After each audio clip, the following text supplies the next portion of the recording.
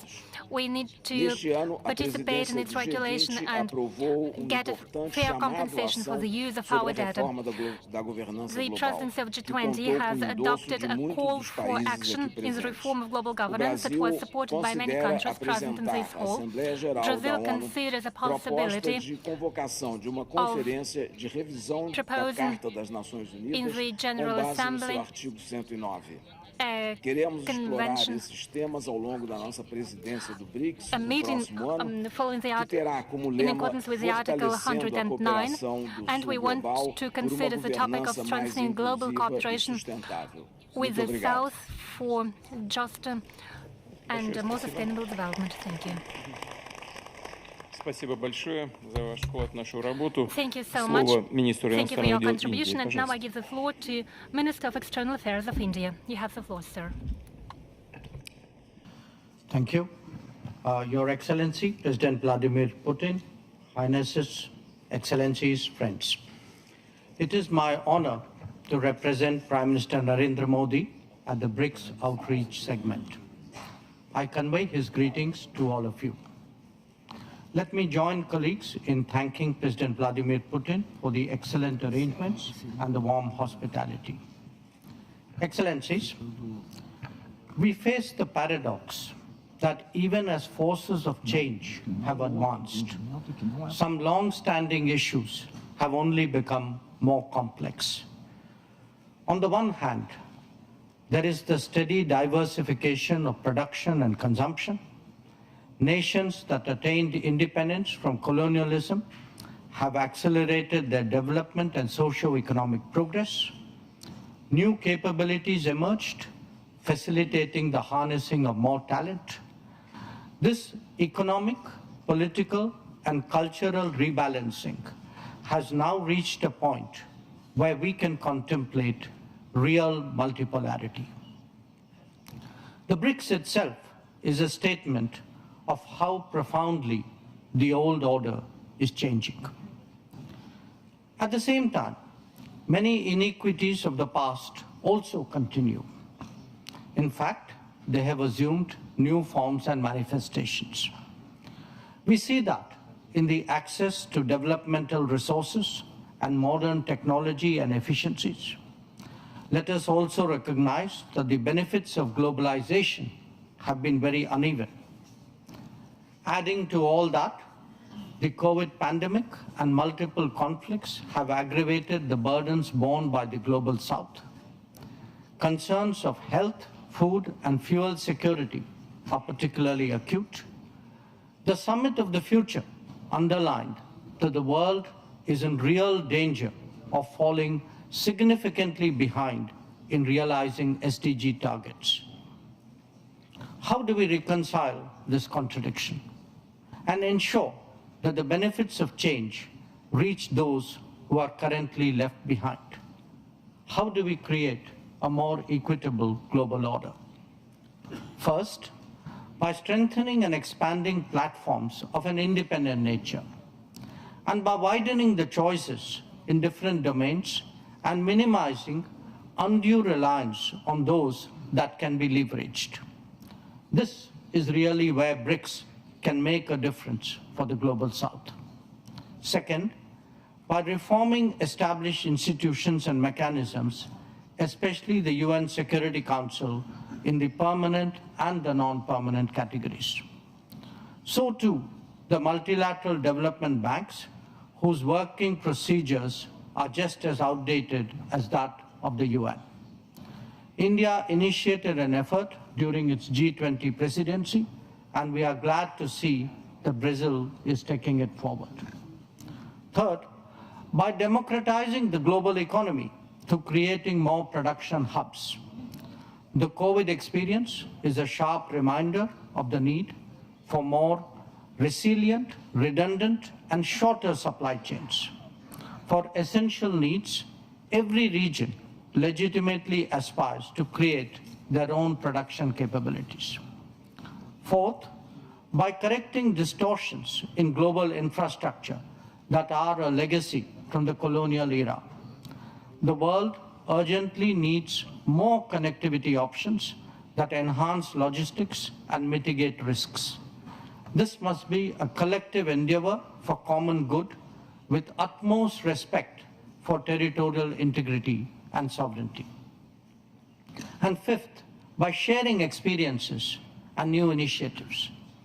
India's digital public infrastructure, its unified payment interface, the Gati Shakti infrastructure all hold a larger relevance. The International Solar Alliance, the Coalition for Disaster Resilient Infrastructure, the Global Biofuel Alliance, Mission Life, and the International Big Cat Alliance are similarly initiatives of common interest. As a first responder, be it for natural calamities, health emergencies, or economic crisis, we seek to do our fair share. Excellencies, addressing conflicts and tensions effectively is a particular need of the day. Prime Minister Modi has emphasized that this is not an era of war. Disputes and differences must be settled by dialogue and diplomacy. Agreements, once reached, must be scrupulously respected. International law should be adhered to without exception, and there should be zero tolerance for terrorism. Excellencies, the situation in the Middle East, West Asia for us, is an understandable concern. There is a widespread anxiety that the conflict would spread further in the region. Maritime trade has also been deeply affected. The human and material consequences of further escalation are truly serious. Any approach has to be fair and durable, leading to a two-state solution. Excellencies, we meet in difficult circumstances. The world must be prepared to think afresh on long-standing challenges. Our gathering is a message that we are indeed prepared to do so. I thank you for your attention.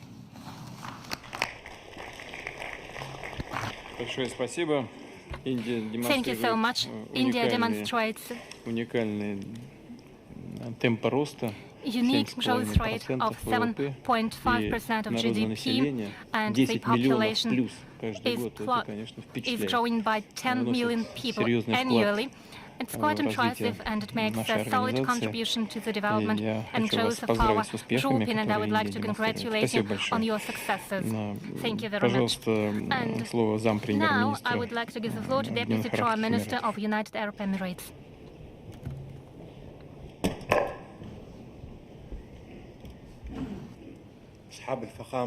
Excellencies, Majesties, Highness, ladies and gentlemen, Excellency President Vladimir Putin, the President of Federal Russia.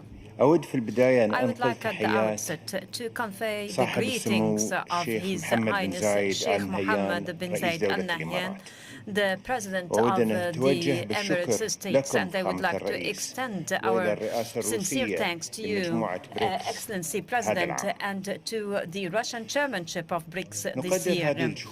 We value the efforts aiming at the enhancement of the international dialogue at a time we are in need of collective action for facing the global challenges for a better world. Through the Russian chairmanship, a collective vision is embodied, reinforcing the BRICS as a platform not only for resolving solutions, but drawing a future map for a better future for the world. BRICS is not only confined to economic cooperation, rather it is a model for an existing partnership based on multilateralism. Through this platform, our states can benefit from various expertise and achieve common progress. This is the base out of which the Emirate goes forward. It has always put international cooperation at the core of its policies. My country believes that the real partnership is based on common interests and mutual respect, and not only on the limited and narrow interests. Today, we meet with the BRICS states and friends to probe a better, and more stable world. Our world is going through unprecedented circumstances affecting all countries, regardless of the size of their economies and their geographical position. The abrupt economic weather, in terms of the abrupt economic changes, climate change, and the aggravation of conflicts and the transition in energy, we are all required to find long-lasting constructive solutions. That is the essence of our cooperation within the framework of BRICS, which is committed to the UN Charter, the international legitimacy as a basis for international cooperation and multilateral action. Attainment of international peace and security is solidly guarantee building a global forefront for encountering our common challenges, and is capable to put an end to the sufferings of the population, civilians in the flashpoints and conflict areas, and to build prosperity. On this basis, we call for a permanent and immediate ceasefire in Gaza Strip and unconditional access of aid to all civilians, and to start a new political track based on the two-state solutions, and show respect with all international legitimate decisions. Also in Lebanon, we reiterate the sustainability of supporting international efforts for de-escalation and immediate ceasefire, as well as put an end to the Israeli aggression and the humanitarian crisis. And we strongly condemn the violations to the international decisions and the UN and Security Council resolutions. Majesties and Excellencies, through our today's discussion, to foster cooperation with BRICS states and friends, like trade, investment, energy transformation, food security, and food and security in general. This will enhance facing the global challenges more effectively and finds foundations for long-lasting development. UAE believes that expansion of cooperation with partnership states is an opportunity for finding innovative opportunities, opening horizons for mutual benefit. In our today's world, multilateralism is not an option, yet a necessity. Challenges encountering us, economic, environmental, social, we cannot contend with by ourselves. However, multilateralism is the base of stability and growth. UAE stands ready to go forward to enhance this approach by collaborating with friendly states. My country believes that the key role played by the emerging and developmental countries for forging the future of economy, we believe that the global south must be effective and influential partners in formulating the economic resolutions. UAE aspires through BRICS and close relationship with friends to the promotion vision of openness, and we believe in building further platforms and partnerships for shared knowledge and expertise that contribute to the enhancement of our future. We proceed with the expansion and promoting, fostering the positive expansion, and we are supporting such reform. Excellency President, once again, I extend my sincere thanks to you and to Russia for the warm hospitality and the good organization. I hope the outcomes of our meetings would be a significant step to the fostering cooperation among the BRICS countries. Thank you. Thank you very much. And on our part, I'd like to ask you to give the thanks and the words of gratitude to the President of the United Arab Emirates for active participation in our work. Thank you. I would now like to give the floor to the President of the African Union, to the President of the Islamic Republic of Mauritania. Please, the floor is yours.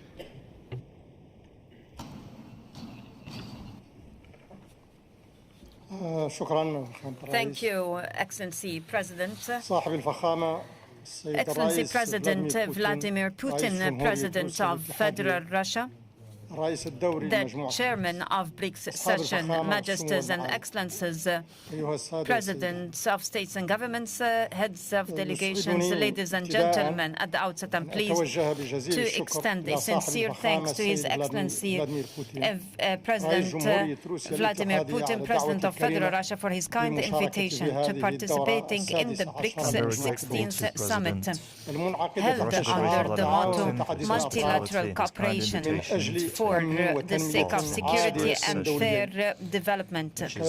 We equally extend thanks for the superior due care and warm hospitality provided to us and to our delegation. I would like to express in my name and on behalf of the African Union our deep gratitude and commend to the BRICS grouping for the support given to the African continent and to the appreciated efforts exerted for gaining a permanent seat for the African Union in the G20.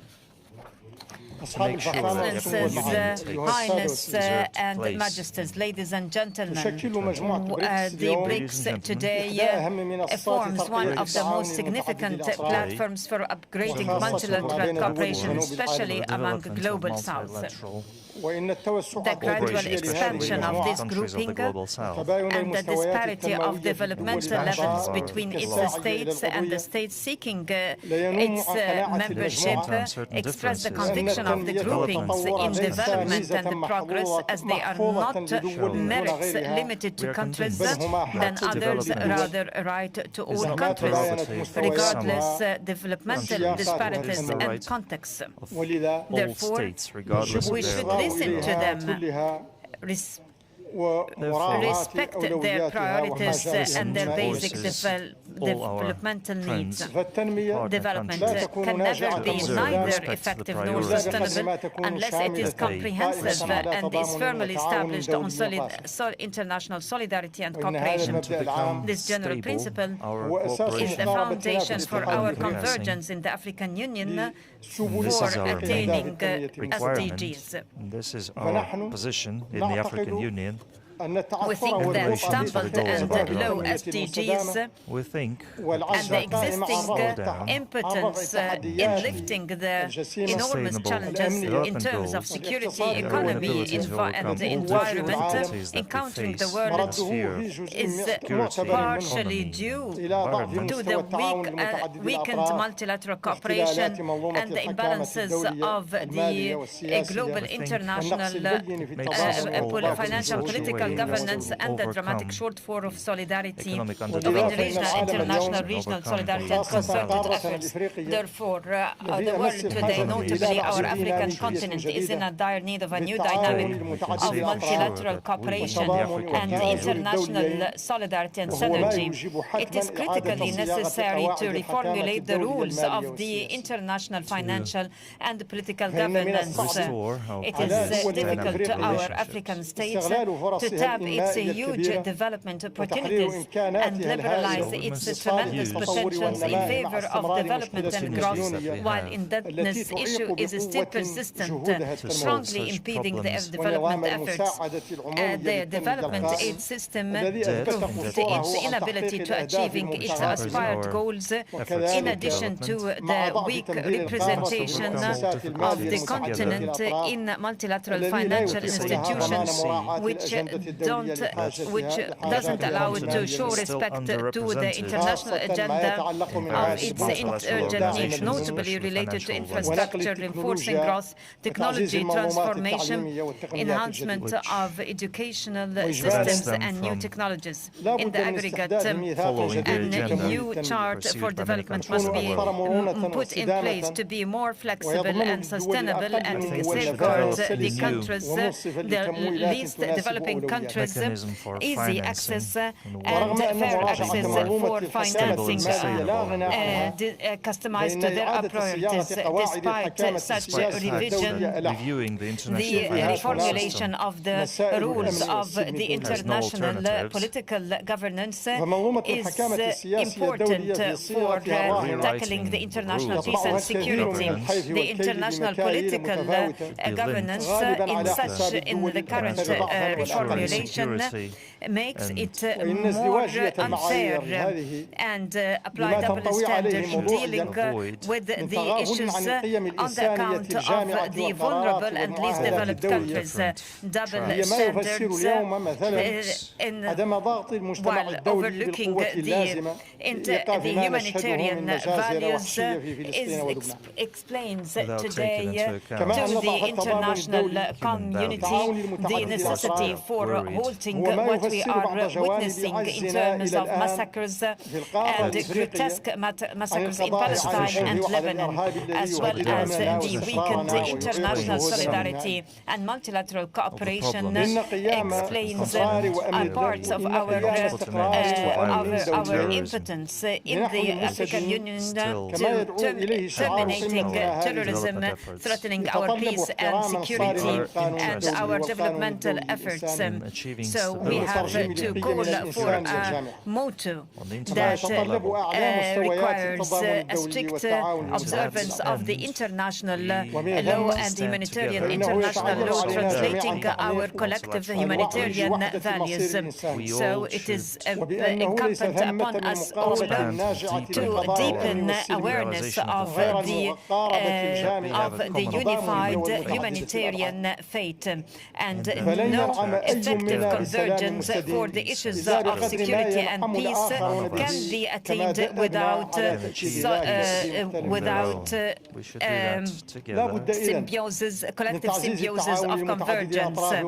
So in order to be able to enjoy long-lasting peace, it is necessary to enhance multilateral cooperation and international synergy and to reform the international political governance for fairer and more balanced representation of the least developed countries. So within this context, I would like to reiterate from this podium our call for granting the African Union a permanent seat in the Security Council to be able to allow its voice to be heard and to observe its priorities on the international agendas. In the African Union, we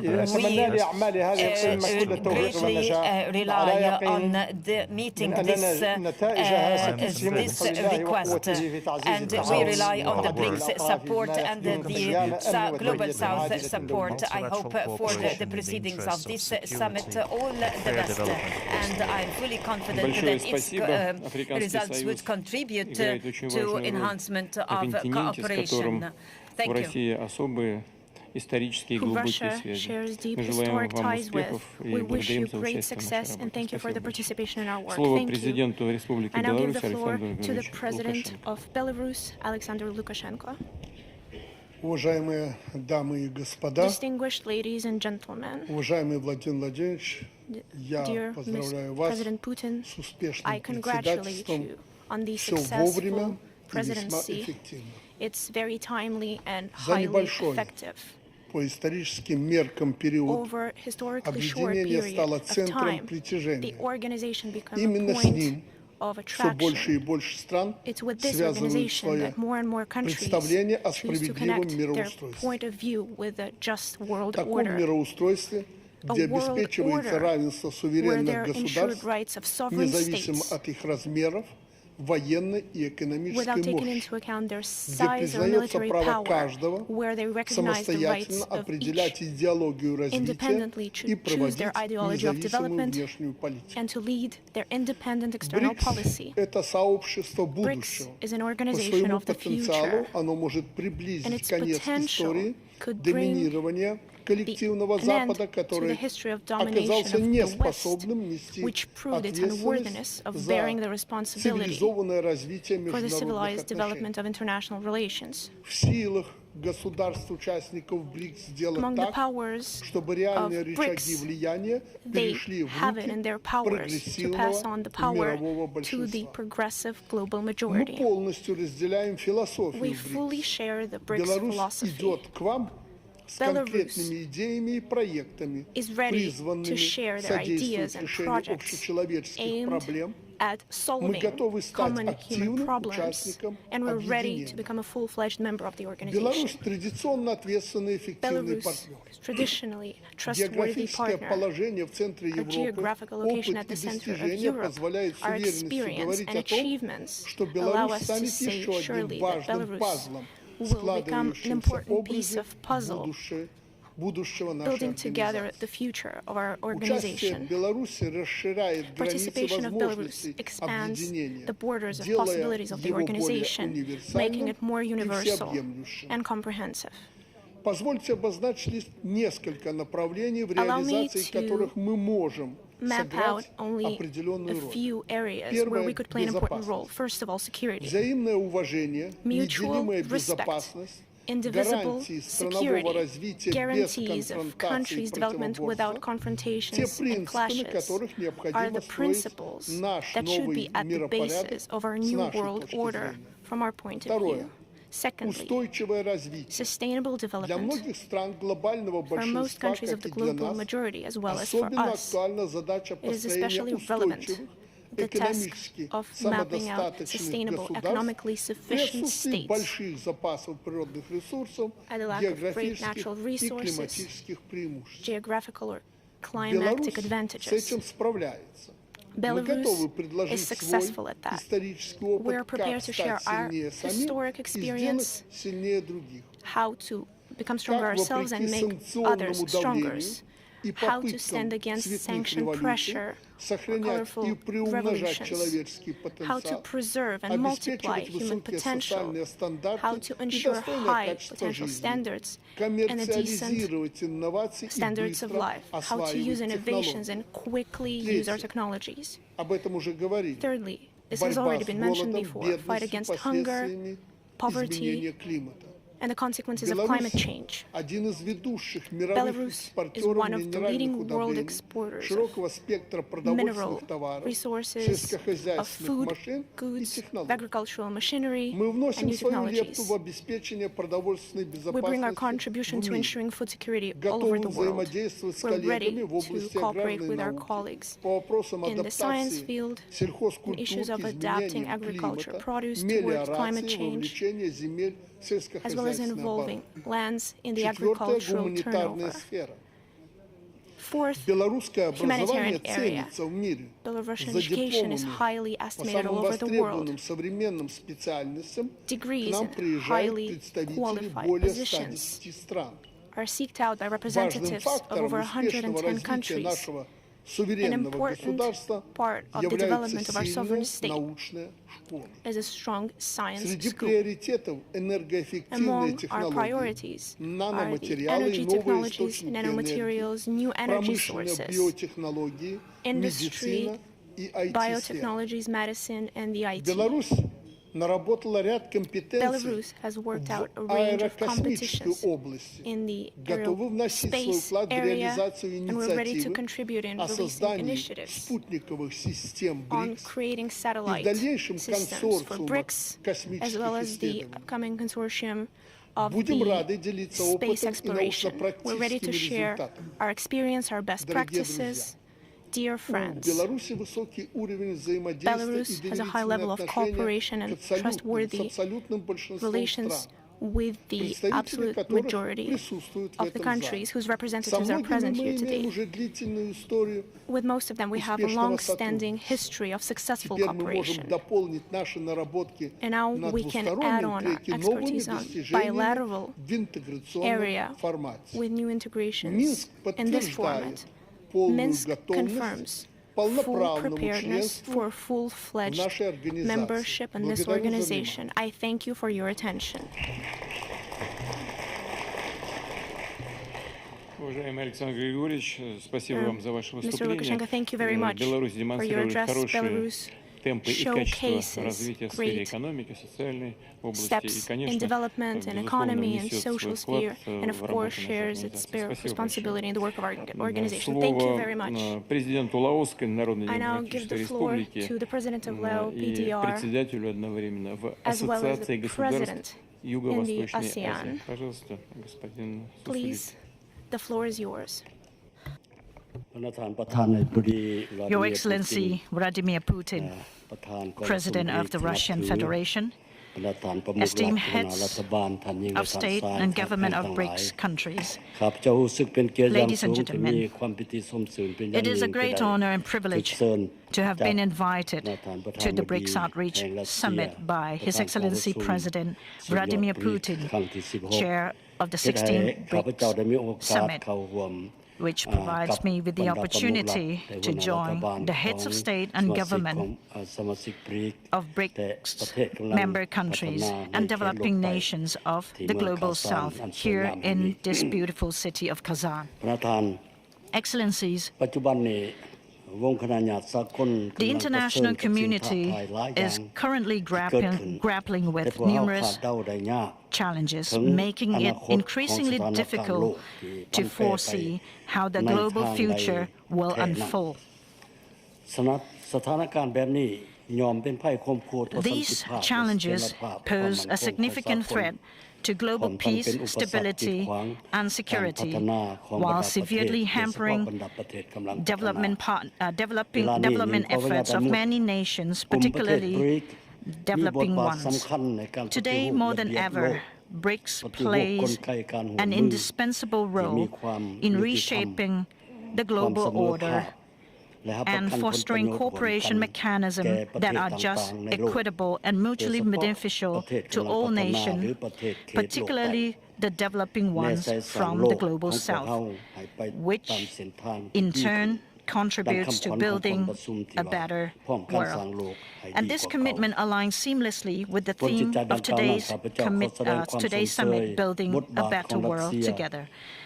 I therefore commend the Russian Federation as one of the founding members of BRICS for spearheading key initiatives and establishing much-needed frameworks aimed at creating new, yet long-awaited economic and financial difficulties that address the evolving and pressing needs of the international community. Excellencies, the Lao PDR places great importance on multilateralism as a fundamental mechanism for promoting sustainable development, while also emphasizing the crucial role of fostering international cooperation grounded in the principle of multilateralism, which is essential for building peace, security, and equitable development.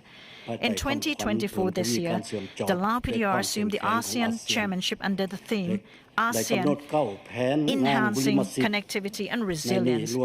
We have identified 9 key priorities, including economic integration, inclusive and sustainable growth, digital transformation, cultural cooperation, environmental and public health collaboration, and the empowerment of women and youth.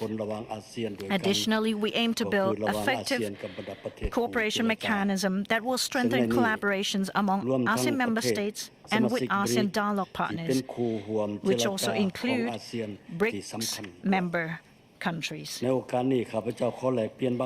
And in this regard, allow me to share some of my thoughts as follows. 1. The LPDR views BRICS as a robust and resilient cooperation mechanism with considerable influence on the global stage. We therefore encourage BRICS to continue strengthening its leadership in guiding the world towards just and equitable development. 2. BRICS member countries and developing nations should deepen cooperation at all levels, both bilaterally and multilaterally, while fostering mutual support and assistance for the Global South. Expanded collaborations in critical areas such as trade, investment, tourism, digital transformation, clean energy, carbon credits, education, and human capital development will create favorable conditions for achieving the 2030 United Nations Agenda for Sustainable Development goals, ensuring that no one is left behind. And 3, in light of BRICS' notable achievements and its growing significance on the global stage, the LPDR wishes to formally express its interest in becoming a member of BRICS. We are eager to enhance our cooperations with BRICS members across a wide range of sectors and look forward to your support in welcoming the LPDR as a future member of this group. In conclusion, the LPDR remains steadfast in its commitment to supporting and collaborating with BRICS countries and developing nations of the Global South. I'm confident that the outcomes of our discussions at this summit will further strengthen our partnership and contribute to building a better world for all of humanity in the future. With that, I wish the 16th BRICS Summit every success. Thank you.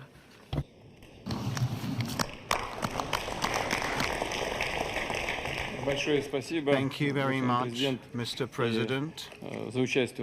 Thank you for the participation, for active participation as a head of state and as president of the ASEAN.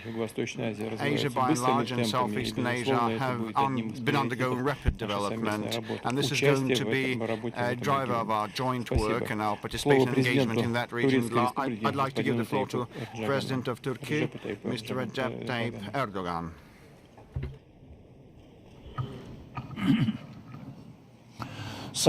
Distinguished heads of states and governments, valuable friends, I would like to salute you all with love and respect on behalf of myself and my nation. It gives me great pleasure to be able to get together with you on the occasion of the expanded leadership session. And I would like to take this opportunity to thank my dear friend, the President of the Russian Federation, Mr. Vladimir Putin, for his kind hospitality and for his sincere invitation. And I also would like to congratulate him for being such gracious hosts. As of January, Brazil will be assuming the term presidency, and I would like to wish my Brazilian friends the best of luck in their endeavor. Yesterday, a terror attack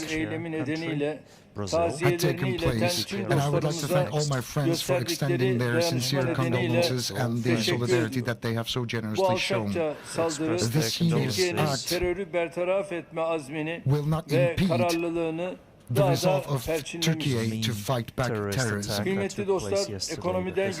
Dear friends, from economy to security, from global injustice to climate change, we are going through significant challenges, the ramifications of which can be felt everywhere. Fair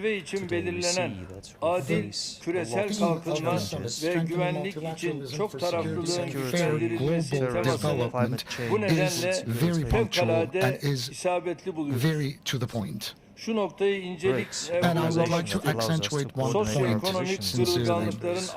This is the time when social economic fragilities are increasing and the power axis is shifting, and the political and the financial mechanisms can no longer serve our best interests, which were established in the aftermath of the Second World War. Things are changing in this day and age, and we believe as Turkey that a fairer world is possible. In multilateral platforms, we are always getting together with our friends, and we are trying to support the initiatives in order to find common solutions to the outstanding problems using our joint wisdom.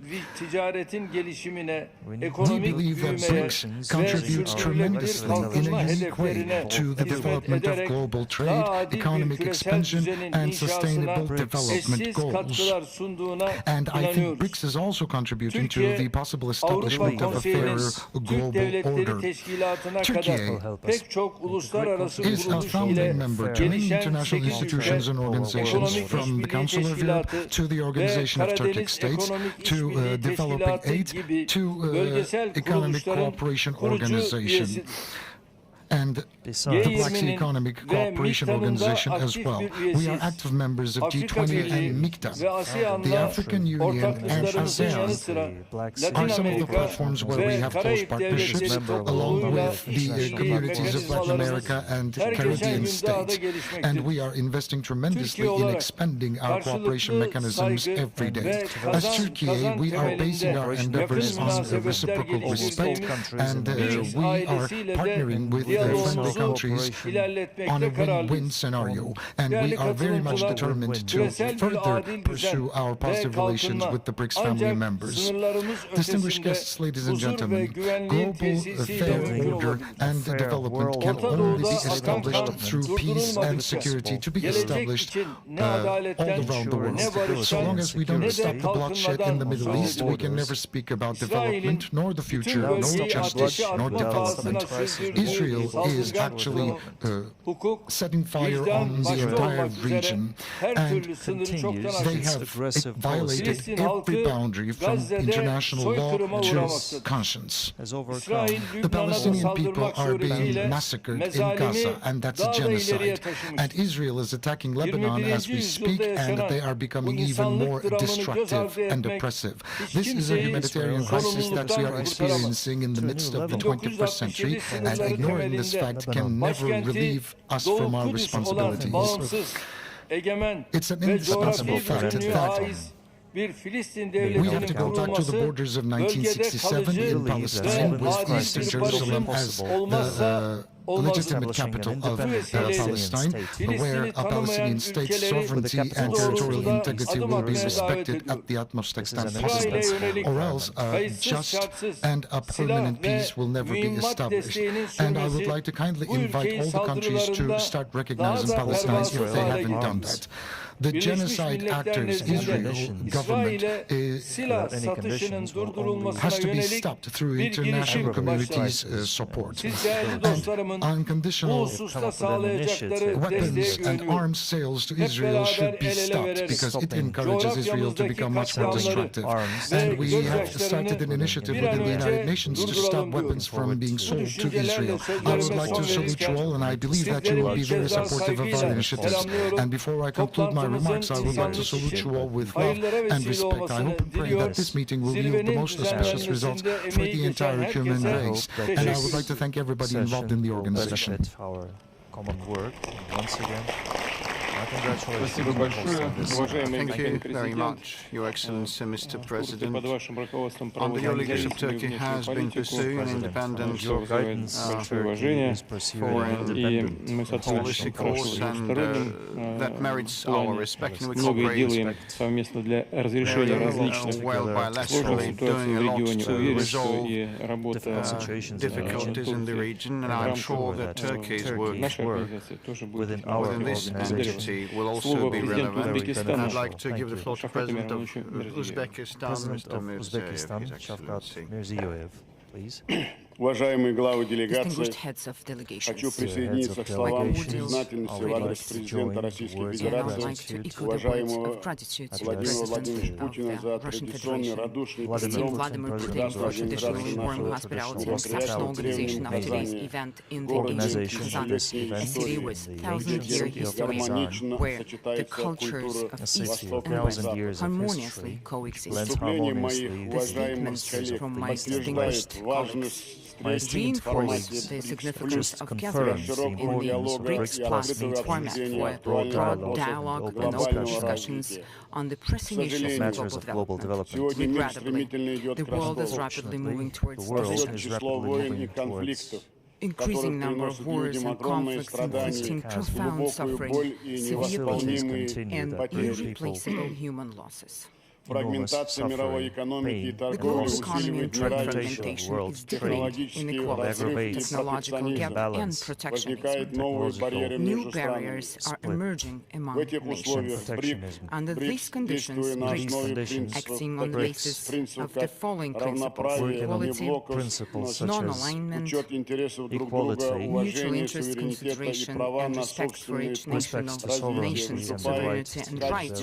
авторитетного emerges as a reputable and dynamic formation for multifaceted cooperation and partnership. We are convinced that such a model of interaction can serve as a solid basis for shaping a new architecture for more equitable and fair organization, while preserving the central role of the United Nations.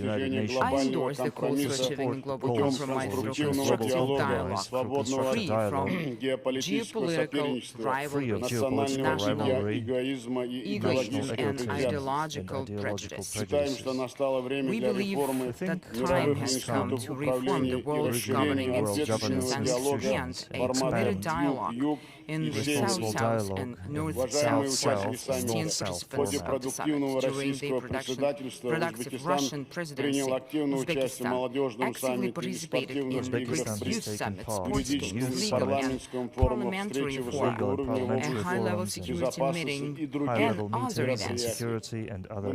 Today, we are committed to further actively enhance partnership ties with BRICS countries. We will be efficiently taking advantage of new opportunities which are opening as part of this formation. We share the fundamental commitment of BRICS countries to develop cooperation in order to overcome the challenges of worsening global inequality and facilitate the inclusive economic recovery. This refers primarily to supporting national programs of developing countries aimed at tackling acute social and environmental challenges, reducing poverty, narrowing the technological gap and modernization of infrastructure. Multilateral financial institutions must play an important role in this regard. Uzbekistan intends to establish close collaboration with the BRICS Development Bank to implement priority investment and social projects. We're also interested to expand practical cooperation in such areas as innovation, digital economy, green development, and energy. Barrier-free e-commerce. We intend to participate in joint projects of the BRICS Research Group on artificial intelligence to prevent possible risks and develop common management standards in this area. We're ready to join the BRICS Competence Center under the United Nations Industrial Development Organization, which is being formed, and also as the participants of the investment platform. We are particularly interested in participating in a program for training specialists in the field of education, and also we intend to closely collaborate on strengthening transport connectivity, creating new transcontinental corridors, forming reliable logistics supply chain, and developing the coastal or cabotage transportation. We will also focus on ensuring food and energy security, healthcare, as well as overcoming the adverse effects of climate change. We welcome the development of business contacts with BRICS. We propose to consider the possibility of including all interested countries in BRICS Business Council. All interested countries in the BRICS Business Council. So for us, the priority remains in cooperation in BRICS space are countering the threats and challenges of international terrorism. We must attach special focus, and we have to attach special focus to the prevention of radicalization and the spread of extremistic ideology, primarily among youth. Uzbekistan stands for broad cooperation, and we do share the concern regarding the escalating conflict in the Middle East. It is increasingly evolving into a potential flashpoint of global crisis involving neighboring countries and major world powers. We're heartbroken by unprecedented humanitarian catastrophes in Gaza and Lebanon. No political objectives can justify innocent civilian victims, casualties, especially children. Today, the immediate ceasefire and the delivery of emergency relief to all the victims are the paramount urgency. We believe that the only solution to the Israeli-Palestinian problem is a peaceful settlement of the conflict based on the two-state solution principle. When it comes to global and regional security, we cannot overlook the problem of Afghanistan. Our common task is not to isolate, but to help the people of Afghanistan and the de facto authorities of the country to address the pressing problems of socio-economic development, peace building and prosperity. Distinguished participants of the summit, Uzbekistan is ready to engage in close and mutually beneficial cooperation with BRICS countries to achieve common goals of sustainable development. Thank you for your attention.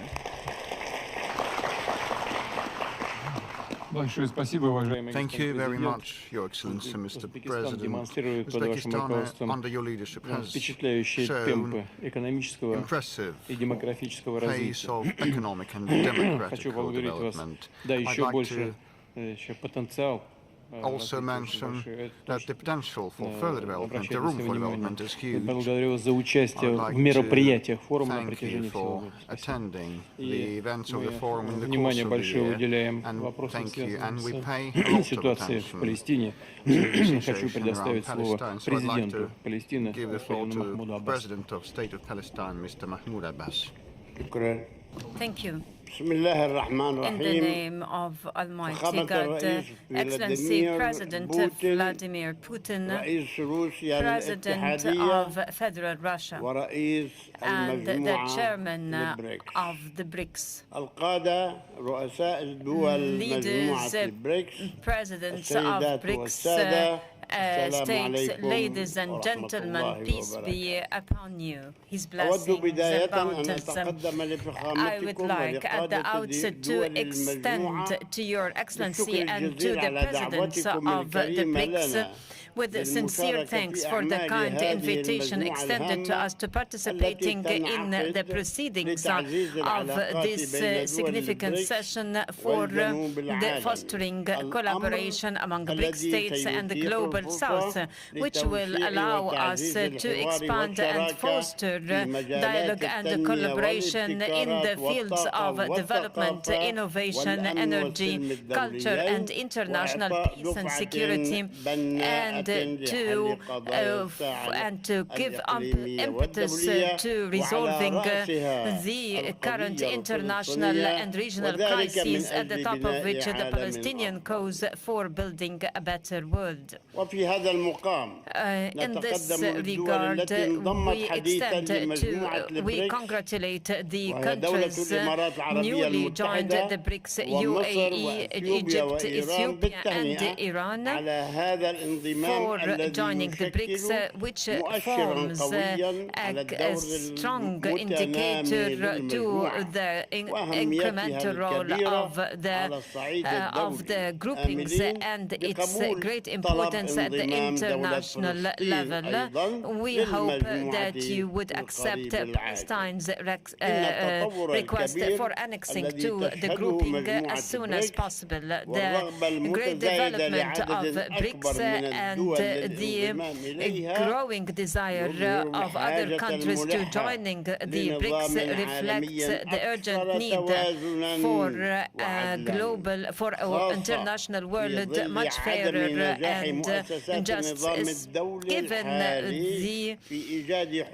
the failure of the current international world for finding a fairer resolution to the urgent causes and the chronic issues that the world suffers from, and at the top comes at the top of which the Palestinian cause a full year has posed for the gravest catastrophe the Palestinian people is going through since the Nakba in 1948. That is the Israeli war, where the perpetration of genocide and ethnic cleansing are practiced in order to evacuate its population in Gaza Strip, especially now at the moment in North Gaza. The occupation troops is turning the people into hunger, as well as aggressions by the occupation troops, as well as the terrorist settlers against the Gaza Strip, including the West Bank and East Jerusalem,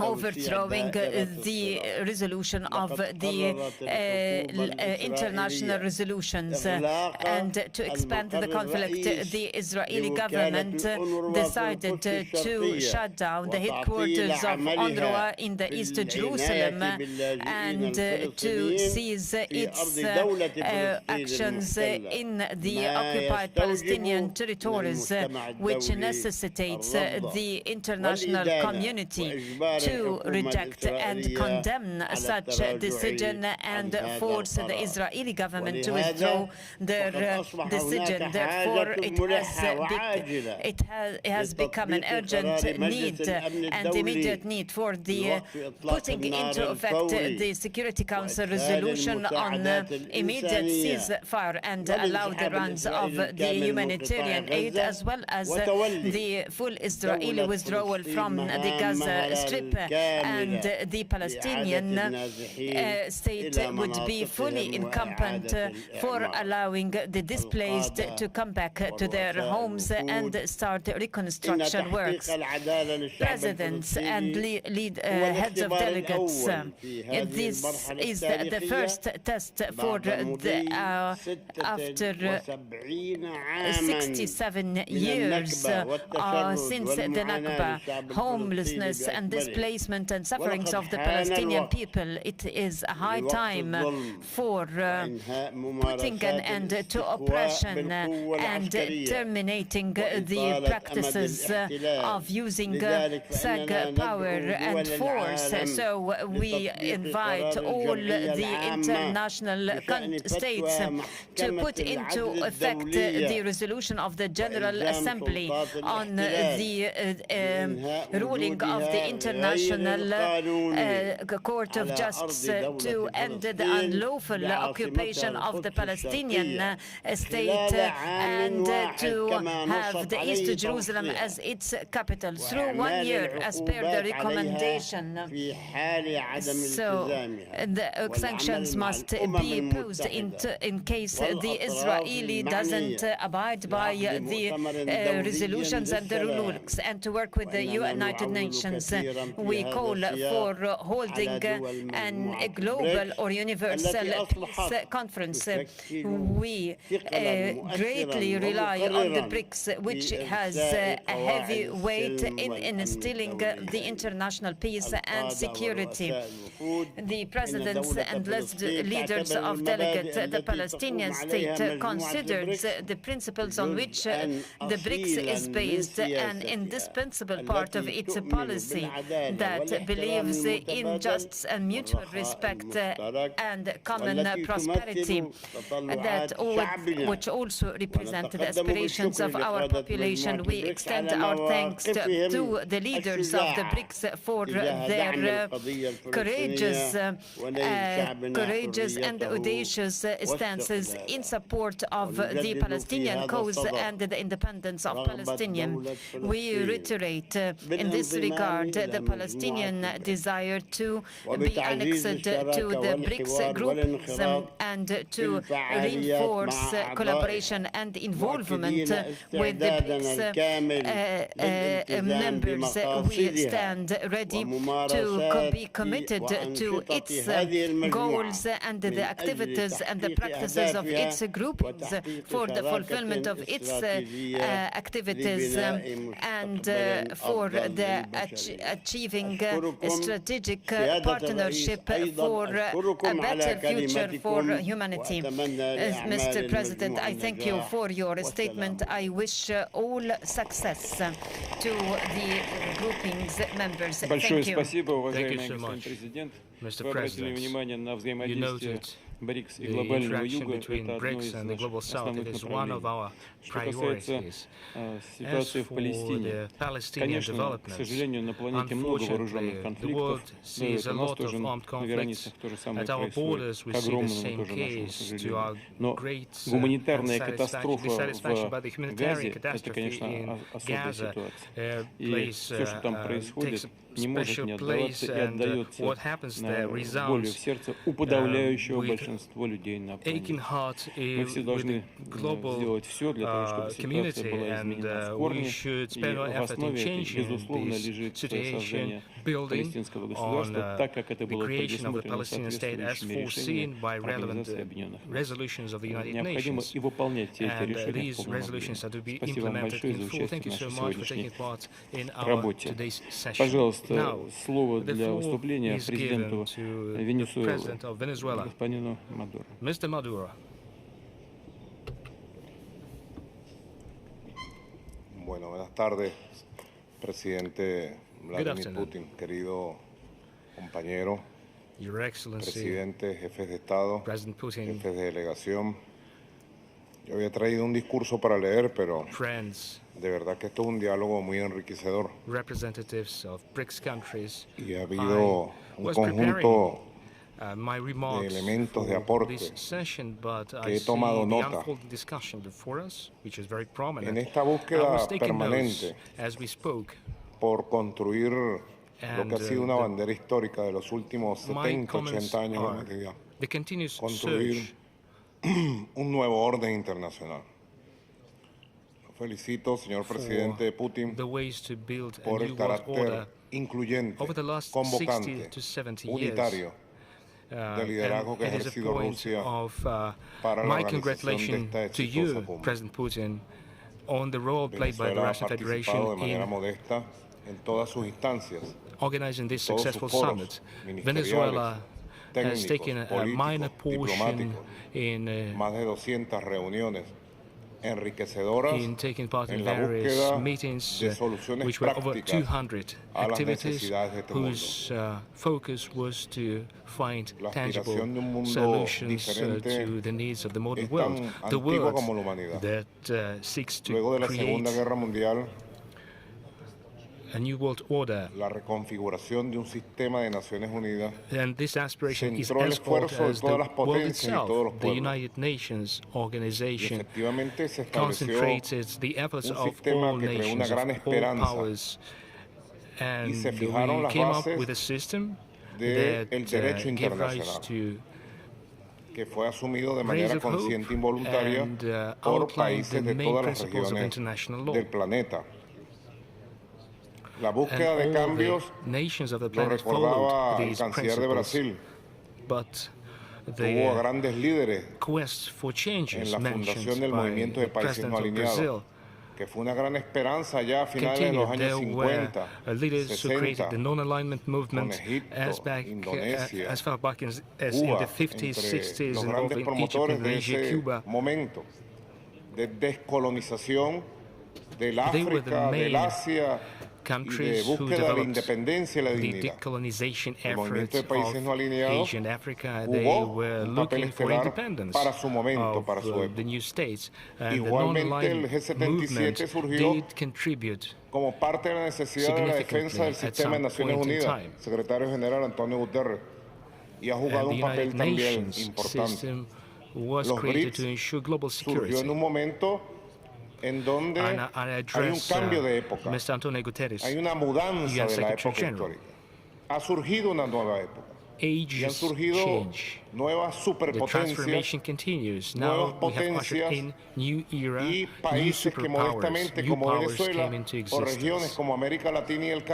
There are countries who modestly, like Venezuela, Latin American countries, Bolivia, Nicaragua, Cuba, who are also represented here. We modestly, but still try to make efforts to put into practice our dreams, to fulfill them, and while making sure that our right to independence, future development is respected as well. We are trying to contribute to global issues. I recall the Johannesburg Declaration, the Kazan Declaration. These documents specify economic decisions, practical global trade, in order to come up with solutions for financial needs. These are the new needs, Your Excellencies, Presidents, and we must be open discussing these. We must be loud and clear. It is everyone's understanding that these new needs need to be met. It isn't sufficient just to reform financial and currency system. Sometimes it seems that the systems can no longer be subjected to further reforming because previous colonial countries of the West are trying to impose their hegemony by using hegemonic currency systems through monetary loan systems, through certain financial economic packages.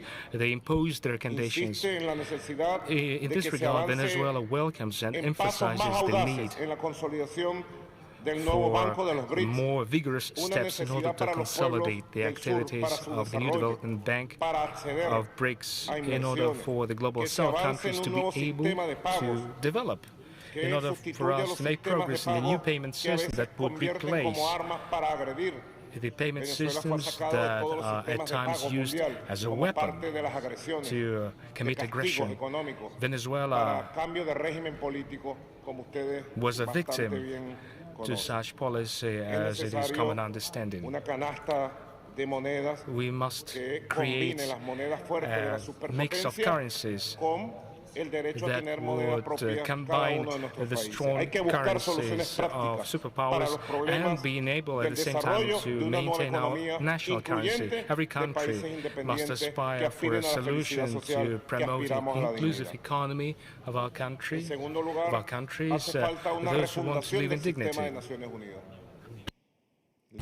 Additionally, there is an objective to reform the United Nations. I have had a conversation with the UN Secretary General Antonio Guterres. Every missile that hits residential buildings in the Gaza Strip, wounded, killed in Beirut or in South Lebanon, these missiles destroy the United Nations. Where are the International Criminal Court? Or is it only being used to persecute global South countries? Where is international justice? Are they only there just to publish documents and communiques? How about life of women, children in the global South? Let's search a practical and bold plan to reform the United Nations organization, which is agonizing effectively as we see the rise of Nazi regimes against the backdrop of the painful past. The new world to be created is being born right as we speak, with BRICS being at the core of this new nascent world. This world would build on humane principles. As I have said during our bilateral meetings with President Putin, the thing I said was, Venezuela belongs to the BRICS family. I thank you for the invitation extended to our country. It is the first time that the President of Venezuela participates in a BRICS meeting. We share the BRICS principles.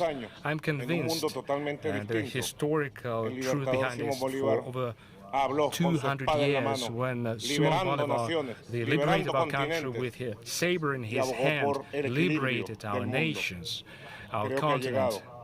He fought for the balance worldwide. Hugo Rafael Chavez, our commandant, said, "We are waiting for this multipolar world, multi-centric world to be created. Your Excellencies, Mr. President, you can count on the Bolivarian Republic of Venezuela to put into practice this historical project." Thank you so much. Уважаемый господин президент, Венесуэла под вашим руководством продолжает политику команданта Чавеса по укреплению суверенитета страны, демонстрирует хорошие темпы You demonstrate good rates of development. Last year it was 5.5%. This year we expect more than 7% of national growth.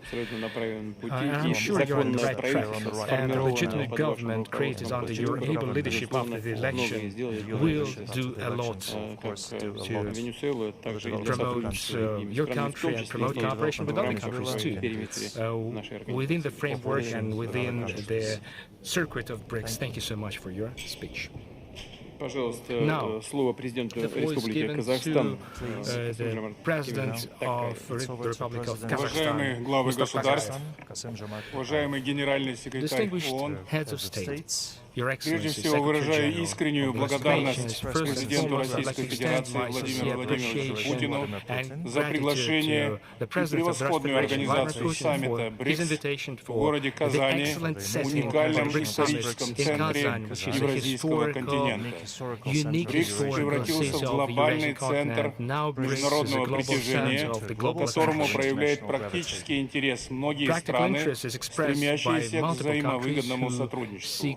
БРИКС обладает огромным потенциалом к развитию и объединяет государства разных континентов, укрепляя солидарность и эффективно используя совместные возможности на благо всех участников. БРИКС обладает как ресурсами, так и опытом для построения будущего, основанного на принципах совместного процветания, взаимного уважения и партнерства. Для Казахстана крайне важен тот факт, что с каждым государством-участником БРИКС у нас сложились поистине дружественные отношения. Нет сомнений в том, что многосторонние усилия БРИКС будут гармонично дополнять деятельность Организации Объединенных Наций, которая по-прежнему является незаменимой и универсальной структурой. Принципы дипломатии и диалога, заложенные в Уставе ООН, стали основой повестки БРИКС, способствуя мирному урегулированию конфликтов и укреплению стратегической стабильности. Мы высоко оцениваем концепцию России по созданию равной и неделимой безопасности в Евразии, направленной на снижение геополитической напряженности через укрепление взаимного доверия и сотрудничества. Казахстан поддерживает инициативу Китая в области глобальной безопасности, нацеленную на сохранение международной стабильности, защиту суверенитета, использование многосторонних подходов и мирное разрешение конфликтов. Казахстан в целом поддерживает мирный план Китая и Бразилии по Украине.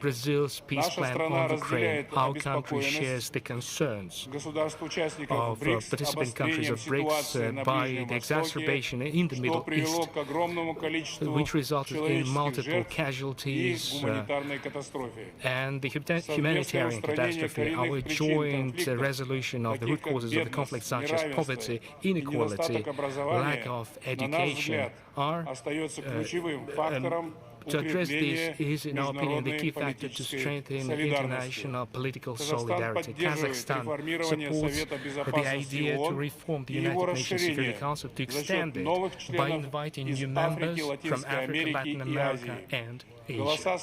The voices of the global South countries are to be loud in addressing the issues of peace and security, and BRICS can play a pivotal role in this process while strengthening the representation of the so-called medium powers and developing economies in the global governance structure. Kazakhstan considers BRICS as one of the driving forces of the overall progress worldwide. We note with satisfaction the dynamic growth of the trade between Kazakhstan and the grouping countries. In 2023, it was almost 50% of our foreign trade balance.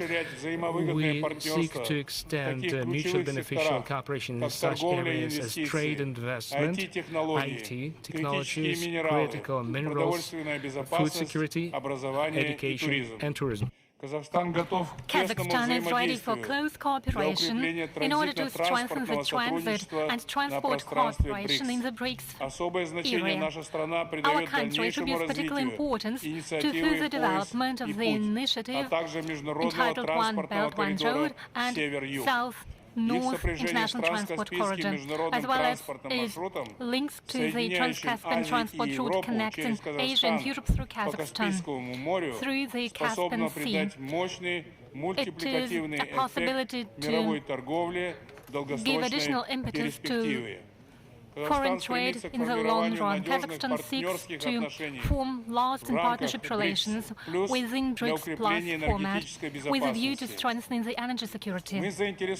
We are interested in promoting the existing and in launching future-oriented prospects when it comes to oil and gas processing as well as critical metals. We should use the vast BRICS potential for overcoming the challenges related to climate change, such as extreme global warming and desertation. We are convinced that our BRICS efforts will make it possible to enhance the connectivity between North and South, eliminate imbalances between our countries, strengthen international security, and put in place conditions for a global process. Once again, I would like to assure you that Kazakhstan firmly intends to work jointly in the BRICS format in order to strengthen multilateral cooperation in the interest of a sustainable and secure development of states. I'm confident the BRICS Summit in Kazan will go down in history as an important milestone on our path to a better and juster world. I thank you for your attention. Thank you so much, Excellency, Mr. President. You have given a good assessment to the BRICS development. You mentioned that 50% of trade turnover counts for trade with BRICS countries. Those are real figures and real indicators of our cooperation. Logistics is very important. We attribute great attention to this factor, and we hope for active cooperation with Kazakhstan. And now I would like to give the floor to President of the Republic of Azerbaijan. Dear Vladimir Vladimirovich, dear colleagues, ladies and gentlemen, first of all, I would like to express my gratitude to the President of Russian Federation, Vladimir Vladimirovich Putin, for the invitation. I'd like to seize this opportunity to congratulate Russian Federation on successful chairmanship in BRICS. Azerbaijan is an active advocate of multilateralism, which was demonstrated by us during our chairmanship in the non-aligned movement in the 2020-2023. During the 4 years of our chairmanship, non-aligned movement has made great strides towards its institutional development and solidified its stature within the system of international relations. Our successful chairmanship experience is helping us today as a chairman in the measures Используя географическое положение и создав современную инфраструктуру, Азербайджан превратился в один из важных транспортных и логистических центров Евразии. Транспортные коридоры восток-запад и север-юг проходят по нашей территории. Все сегменты этих транспортных путей на территории Азербайджана успешно функционируют. На данный момент, ввиду резкого роста грузопотока через нашу территорию, мы инвестируем дополнительные средства в увеличение пропускной способности этих коридоров. В следующем месяце в Баку станет местом проведения крупнейшей международной климатической конференции КОП-29. International Climatic Conference, COP29, unanimous decision of nearly 200 countries regarding hosting by Azerbaijan of the COP29 is a testament to support our policies and to the confidence. We are contributing to cooperation between Global South and Global North on climate, and we will do our best to achieve mutual understanding both on climate change and also the matters of global security, rule of international law, non-interference of each other's affairs, and mutual trust. Thank you very much. Спасибо большое, уважаемый господин президент. Да, действительно, вы совершенно точно отметили, что роль Азербайджана, особенно в развитии логистических коридоров, очень важна. Но не только. Я думаю, что, имея в виду растущий объем товарооборота с Россией, также с другими государствами БРИКС, тоже имеет существенное значение. То, о чем говорил только что президент. Хочу вам пожелать всего самого доброго. Спасибо большое. Пожалуйста, слово президенту Республики Конго, господину Денису Сасунгесу.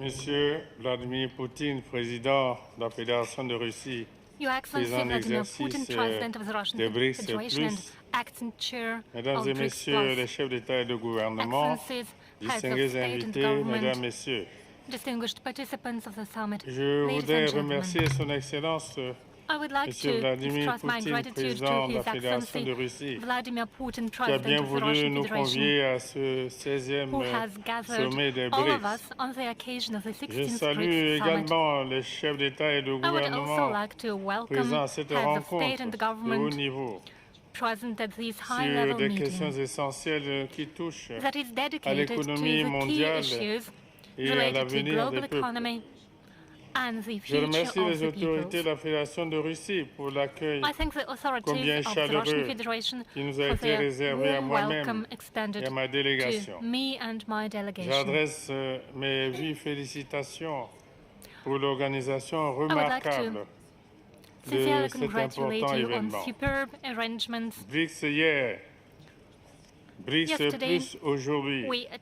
There was a Cette BRICS évolution du meeting, groupe now BRICS d'États Plus meeting is ici taking réunis place. témoigne The de enlargement l'engouement de nos pays pour of BRICS un and Sud the number of today's de plus participants en plus global, is prônant testimony to a l'avènement greater d'un nouvel interest on the ordre part of Global South. international plus juste, Our plus collaboration would solidaire, contribute to plus a prospère. just and more prosperous Le devoir world impérieux order.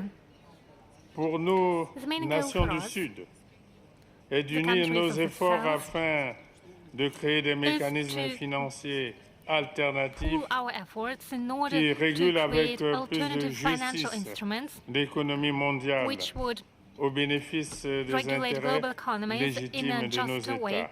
based on legitimate Ici, interests of our countries. Sur les rives de la Volga ce jour, Here, on the une Volga séquence River, déterminante decisions de are being l'avenir du adopted monde that will en determine the réponse future of the à world des turbulences économiques in sans response précédent. to economic devastations en that développant haven't des been, institutions that are financières unseen, plus adaptées while developing aux financial réalités institutions contemporaines better adjusted et to en the new renforçant realities, des échanges commerciaux and entre increasing nos the pays, trade volumes nous between pouvons our bâtir respective countries. notre avenir sur That's how des we'll économies be able to autonomes build our et plus future résilientes. based on a Une telle better, more approche independent implique and resilient de economy. réformer This attitude les institutions financières implies internationales reform pour and qu'elles adjustment of reflètent international financial davantage institutions les to make sure réalités they économiques actuelles better reflect et the current prennent economic mieux en realities. compte les attentes And légitimes de nos peuples. take into Mon consideration pays, the legitimate la République du aspirations of our Congo, peoples. My country, partage the Republic of pleinement les Congo, aspirations des BRICS fully Plus, shares the notamment en aspirations termes of de BRICS paix Plus dans countries, le monde, particularly when it de comes to progrès peace on the pour planet, tous et de general multilatéralisme constructif. and constructive Consciente multilateralism. de l'importance croissante de While la being coopération aware of économique et the growing politique importance of economic entre les and nations political du Sud, cooperation between the la countries of the République du South, Congo accorde the un Republic of intérêt Congo tout particulier shows aux particular objectifs interest visés to the par les BRICS goals Plus pour that had been promouvoir un outlined by the développement BRICS Plus countries, inclusif that et is durable contributing to inclusive et and sustainable contribuer development, activement as well as au making couronnement active de cette contribution avancée to majeure. the successful implementation of this Au-delà des important intérêts mission. économiques, la culture Apart rapproche from les having États et similar economic renforce interests, our l'amitié countries share entre common les culture. peuples. It strengthens C'est en cela friendship que between la our République nations. du Congo appelle It is in this à la mise spirit en œuvre that the des Republic of Congo initiatives communes calls on dans les implementation of domaines joint de initiatives l'éducation in the field of et de la education culture and culture. afin de promouvoir un dialogue This would enrich the interculturel intercultural enrichissant. dialogue. Par ailleurs, situé au cœur du Apart bassin from du that, Congo, my country mon pays est is in engagé the heart of the depuis Congo River près d'un Basin. demi-siècle For more than dans la half a protection century, de l'environnement have we been en lien protecting the avec environment la lutte contre les changements as climatiques. part of our fight against J'en climate appelle change? à une coopération plus renforcée I call on pour you to la deepen our préservation cooperation des in the écosystèmes interest of preserving the ecosystems and À ce biodiversity. sujet, le In this Congo vient context, de the soumettre Republic of Congo à l'Assemblée has générale des Nations unies put forward for la consideration of the UN résolution General sur Assembly la a décennie resolution mondiale de dedicated l'afforestation to the et du World reboisement Decade pour of consolider Reforestation le rôle crucial des forêts in order to dans underscore the la important role played régulation by du the forests for climate J'invite regulation. donc les BRICS Plus I call on à BRICS se Plus placer à countries l'avant-garde de cette lutte au to service play de a la leading role survie in de this l'humanité fight for entière. survival of the entire Tout humanity. en saluant vos efforts en matière de I welcome your protection de efforts l'environnement aimed at protection of the et de environment réduction des émissions and de gaz reduction of à effet de greenhouse serre, gas emissions. je sollicite l'appui des BRICS And I Plus also en call vue de BRICS Plus l'adoption countries de to cette support résolution the adoption par of this les resolution Nations Unies. Je vous remercie. in the United Nations Organization. I thank you for your attention. Thank you so much, Your Excellency, Mr. President. You noted that global South countries share aspirations of BRICS countries. It is a joint vision on many issues, makes us better coordinate our positions. Thank you for your participation. And now I give the floor to President of Plurinational State of Bolivia, His Excellency Mr. Catacora. Muchísimas gracias. Muy buenas tardes. Thank you so much. Todos saludamos a nuestro hermano Good afternoon. presidente de la It is Federación my pleasure Rusa, to welcome all Vladimir participants, Putin, and particularly quiero agradecer our nuevamente por la gentil President of the Russian invitación Federation, que en el ejercicio de Vladimir la Putin. presidencia pro Thank you for your tempore del bloque invitation. de países BRICS hizo partícipe a nuestro Estado You plurinacional are currently de holding Bolivia the chair en esta in the cumbre. BRICS. Saludo a mis colegas I presidentes, thank you for líderes your de países invitation. miembros de los BRICS y to países participate in invitados this meeting. a esta cumbre. I Saludamos a la welcome presidenta del Banco de BRICS Desarrollo leaders del BRICS, and hermana heads Dilma of Rousseff, participating countries. y a todos I los welcome the presentes. president of the New Development Permítame Bank, iniciar Madam Dilma agradeciendo Rousseff, también and el all cálido participants. recibimiento At the de outset, I Kazán would like to express my y la gratitude hospitalidad for brindada. your warm welcome in Kazan Es un and the honor para hospitality Bolivia extended participar en este to my foro, country. It is a great honor for reafirmando nuestra Bolivia to convicción de take que el part in BRICS this forum. es una It prueba tangible de la posibilidad de crear un nuevo shows orden that mundial más equilibrado y justo we are para la able to humanidad. establish a new Nuestra multipolar presencia world hoy order that would be subraya la better afinidad de balanced Bolivia and more just for the entire humanity. con las propuestas Bearing in y mind the compromisos similarity de los países BRICS, and the commitment of especialmente en lo que Bolivia respecta to the a las reformas goals necesarias outlined para by el your crecimiento countries. y desarrollo de los países I should emergentes state y en that we desarrollo. need to take reforms Bolivia in order to cree better serve the firmemente interests en la of integración developing regional y countries. global Bolivia is como el firmly mecanismo más convinced efectivo para alcanzar that el desarrollo global integration conjunto. is needed. It is the Tener most important una visión mechanism for joint compartida sobre la development. gobernanza global nos We share acerca the aún más vision al of a BRICS. better global Hoy es governance, un día and it fundacional brings us even closer to de un BRICS. nuevo momento en la Today historia is de la economía a mundial, milestone. It is a un very día de important day esperanza in the history of global en que se economy. ve It is a muy day bien of hope representada la palabra BRICS when we en see un sol how multicolor good, how hecho de well banderas de los BRICS países fundadores del bloque y que se is expresa symbolized en el logo by de many esta cita. colors of the flags of all founding Definitivamente countries, and es it un is nuevo even amanecer better que reflected anuncia in no the solo motto of today's day. la It caducidad is del a acuerdo new de day, it is Bretton a new Woods que desde chapter. 1945 It means marcó that la Bretton Woods prosperidad institutions para of los países de established in Occidente, 1945 has usando como expired. nave It was an era of insignia la prosperity of the economía West. y la dictadura del dólar norteamericano They used para dominar y dictatorship of someter dollar económicamente a los pueblos de in Asia, order África y to América Latina subordinate and ensure dominance y over construir Asian, una African, and camisa de Latin fuerza American a las countries, relaciones and centroperiféricas, thus sino to que es también contain un nuevo the amanecer periphery. porque anuncia la instauración de una tendencia We see a irreversible new day hacia la multipolaridad. because the trend is irreversible. Todo tiene su It tiempo is a bajo el path sol, dice un to proverbio que multilateralism. expresa la sabiduría de los pueblos, que además representa a culturas milenarias mancilladas por el horror de la guerra, la destrucción y el hambre de su gente, sin respeto alguno por los tesoros en las artes que poseen, ni de sus bellos entornos naturales, a veces convertidos en páramos, por solo la ambición del control y la explotación de los recursos naturales estratégicos. Pese a ello, estos pueblos milenarios mantienen su acervo cultural como expresión de una memoria larga y de resistencia que los hace indestructibles. Los pueblos del mundo vivimos muchos años bajo el control y la hegemonía del poder unipolar. Después de fracasado el intento de construir un modelo guiado por el bipolarismo, hoy, con potencia histórica incontenible, el multipolarismo emerge y se posiciona sobre las relaciones políticas y económicas planetarias, pues la situación del planeta Tierra ha llegado a límites de poner en peligro la sobrevivencia del ser humano y la madre Tierra. Debido a una irracional carrera armamentista y concentración de las riquezas en pocas manos, en la que cotidianamente se producen más y más armas estratégicas para mantener dominio frente a posibles respuestas de las consideradas amenazas y desigualdades entre ricos y pobres se acentúan.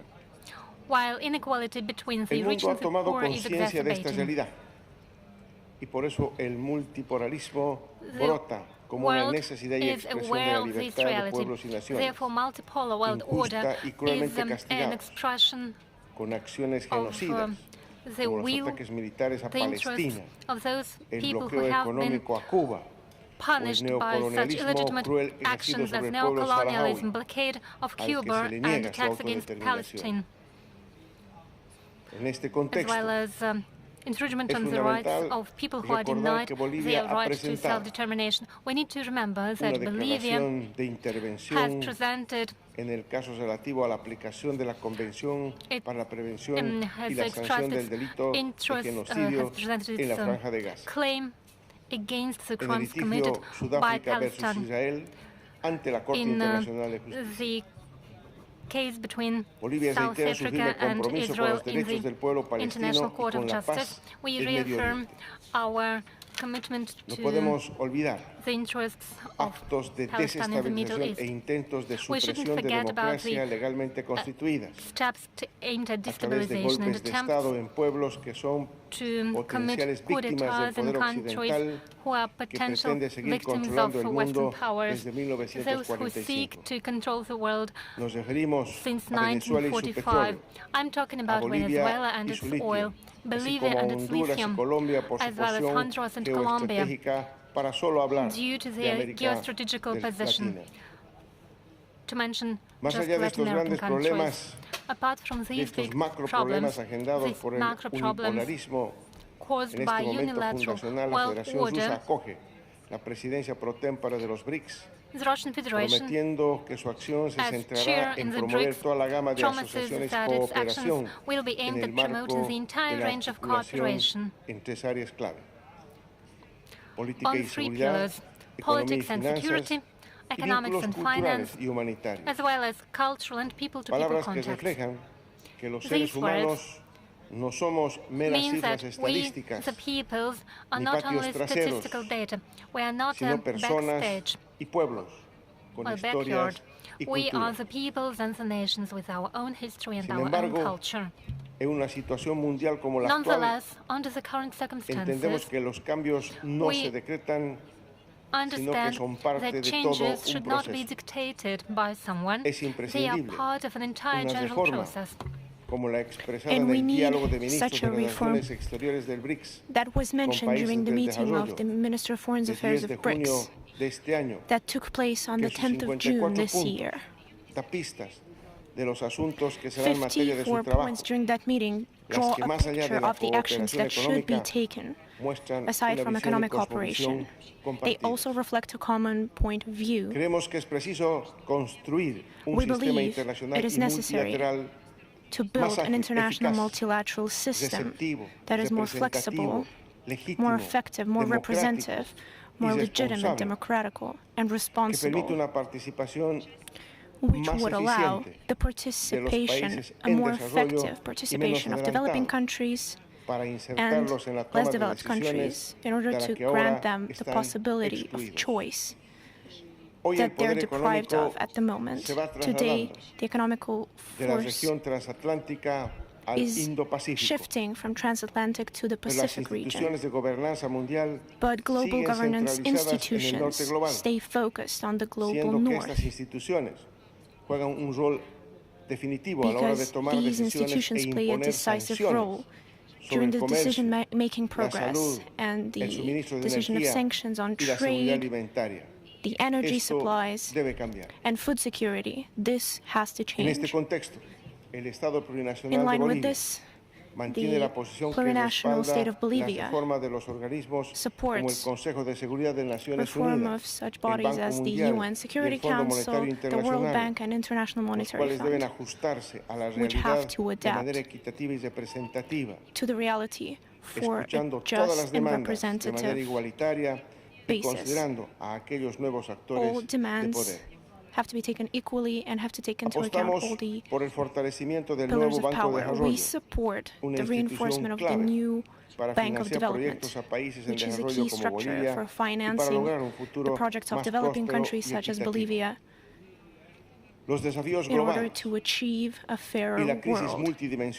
Global threats and challenges of capitalism that we're facing today require the unification of forces and solidarity of the majority of world countries who represent the global south today. We are convinced that thanks to the potential of our countries, and with the support of BRICS countries, we will manage to stimulate the transformation of economy and global government in order to reinforce the establishment of mutually beneficial development based on great achievements in technology, science, digital connections, and renewable energy sources.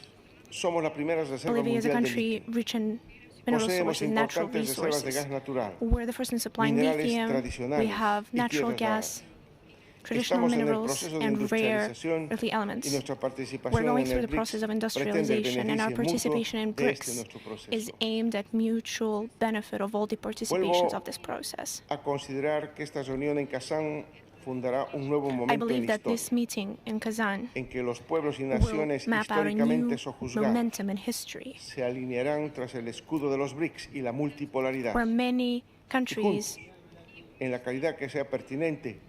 are attempts to enslave them, and depending on different conditions, we will try to map out our aspirations, the process of development, to gain back the sovereignty of our countries without any interference, with the right to self-determination,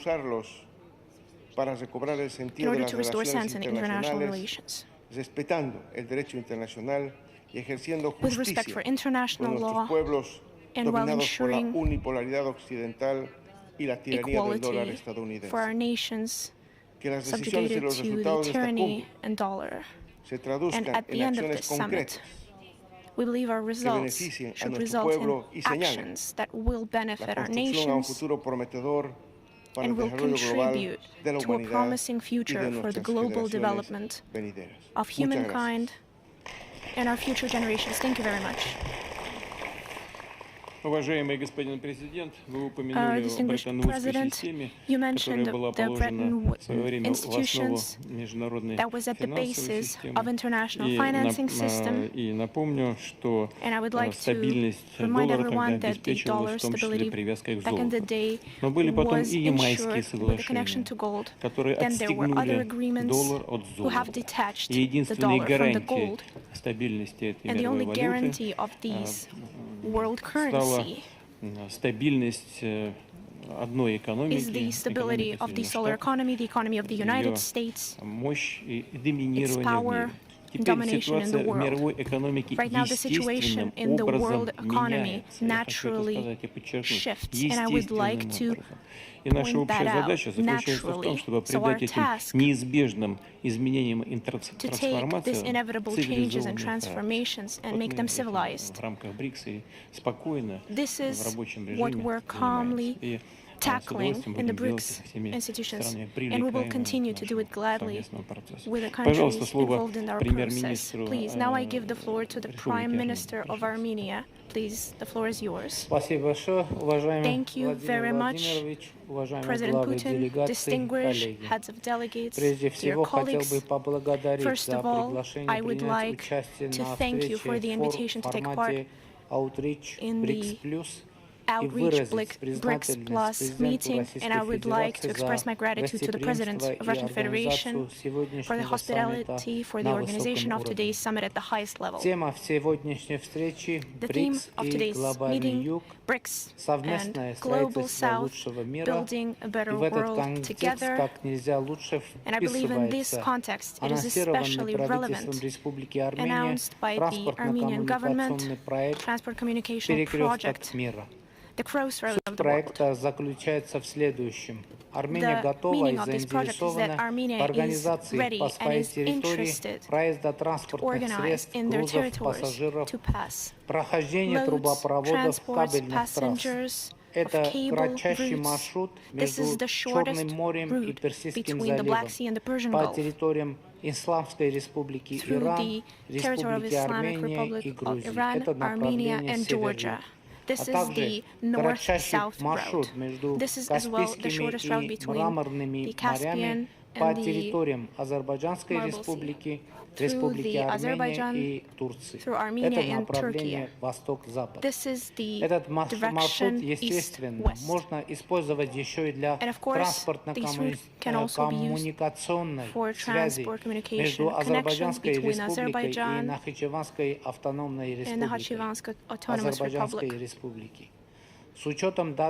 Taking into consideration this approach, we have proposed to Azerbaijan mechanisms of facilitated procedures of transborder control, as well as ensuring additional security measures, taking into account legal base and with full respect for sovereignty of both states. I would like to once again emphasize that Armenia is capable of providing and will fully provide the secure transition of carriages of transport and people through our territory. This is our desire, this is our obligation.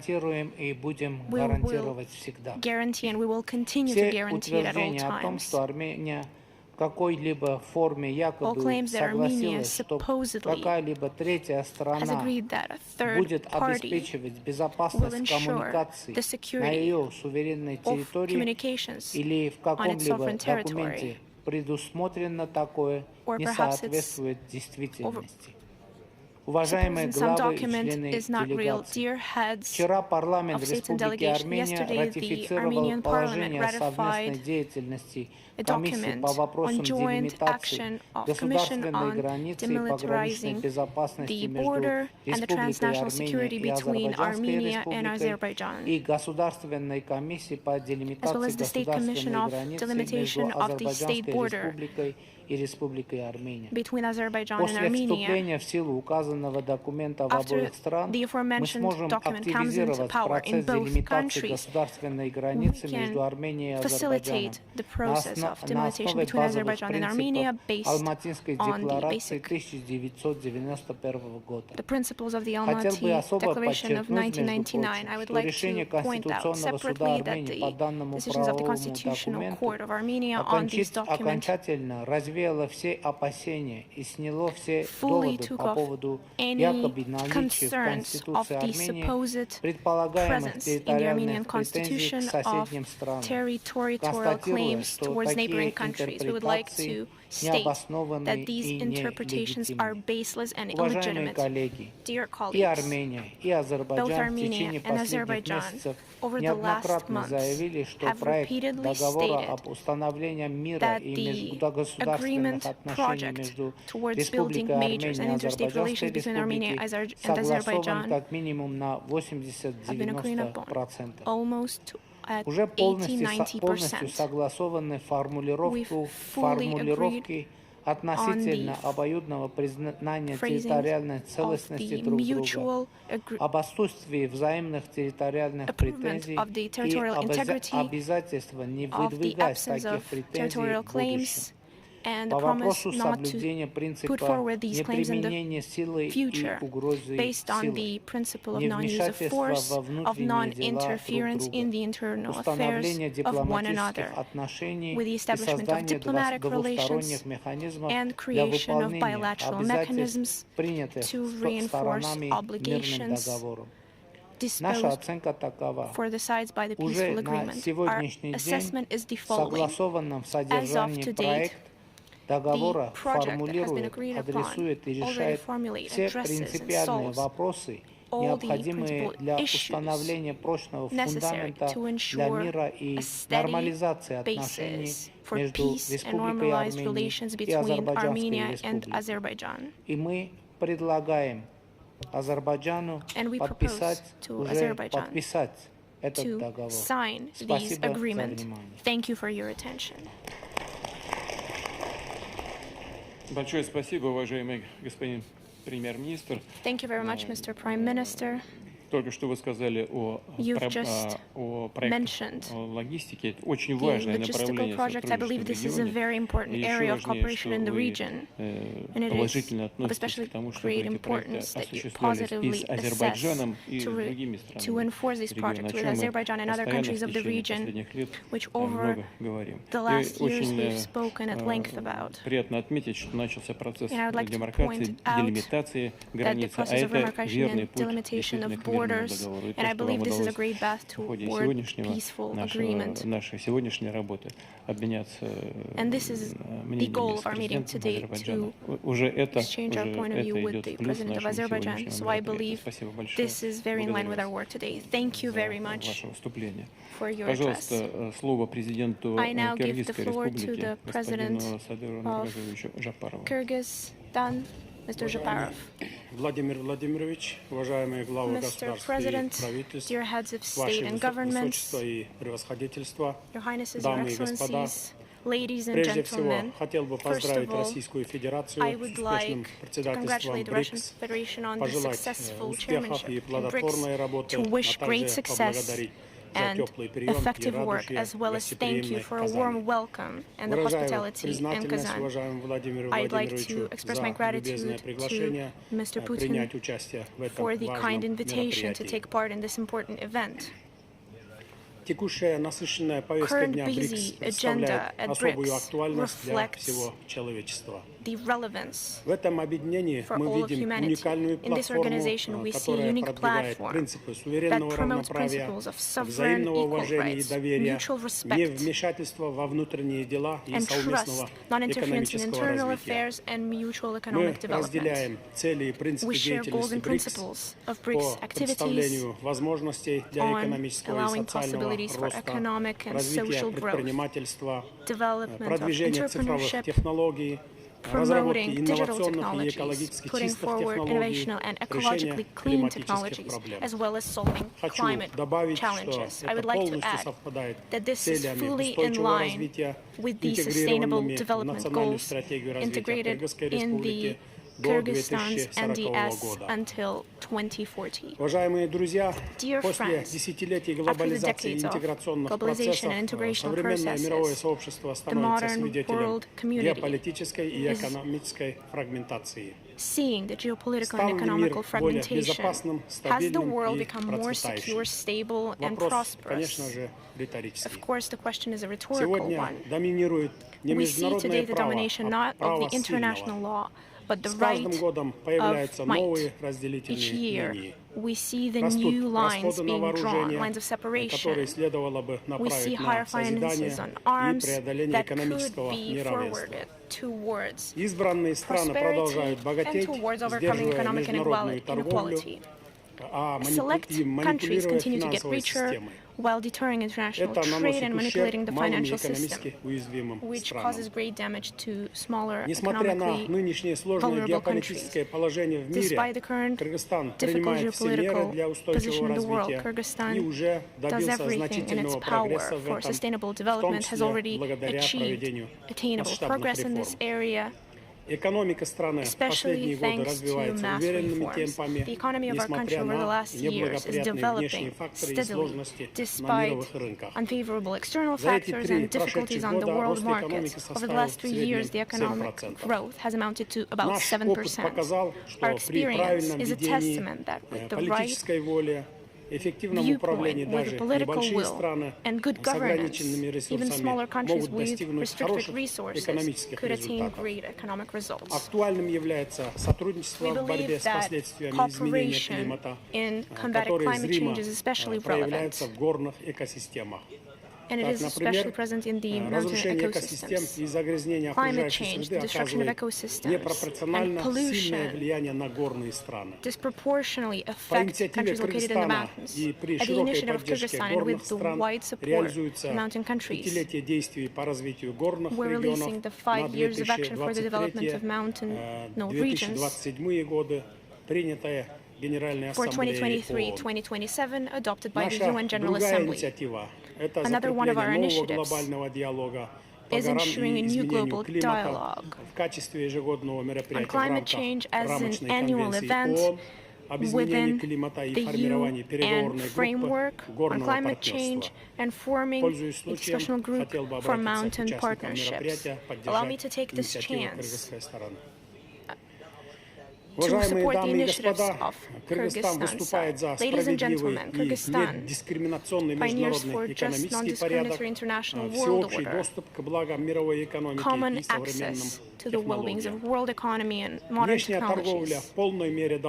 External trade should fully serve the sustainable development goals. I believe that working out alternative mechanisms of trans-border payments, new financial instruments, using new digital possibilities, the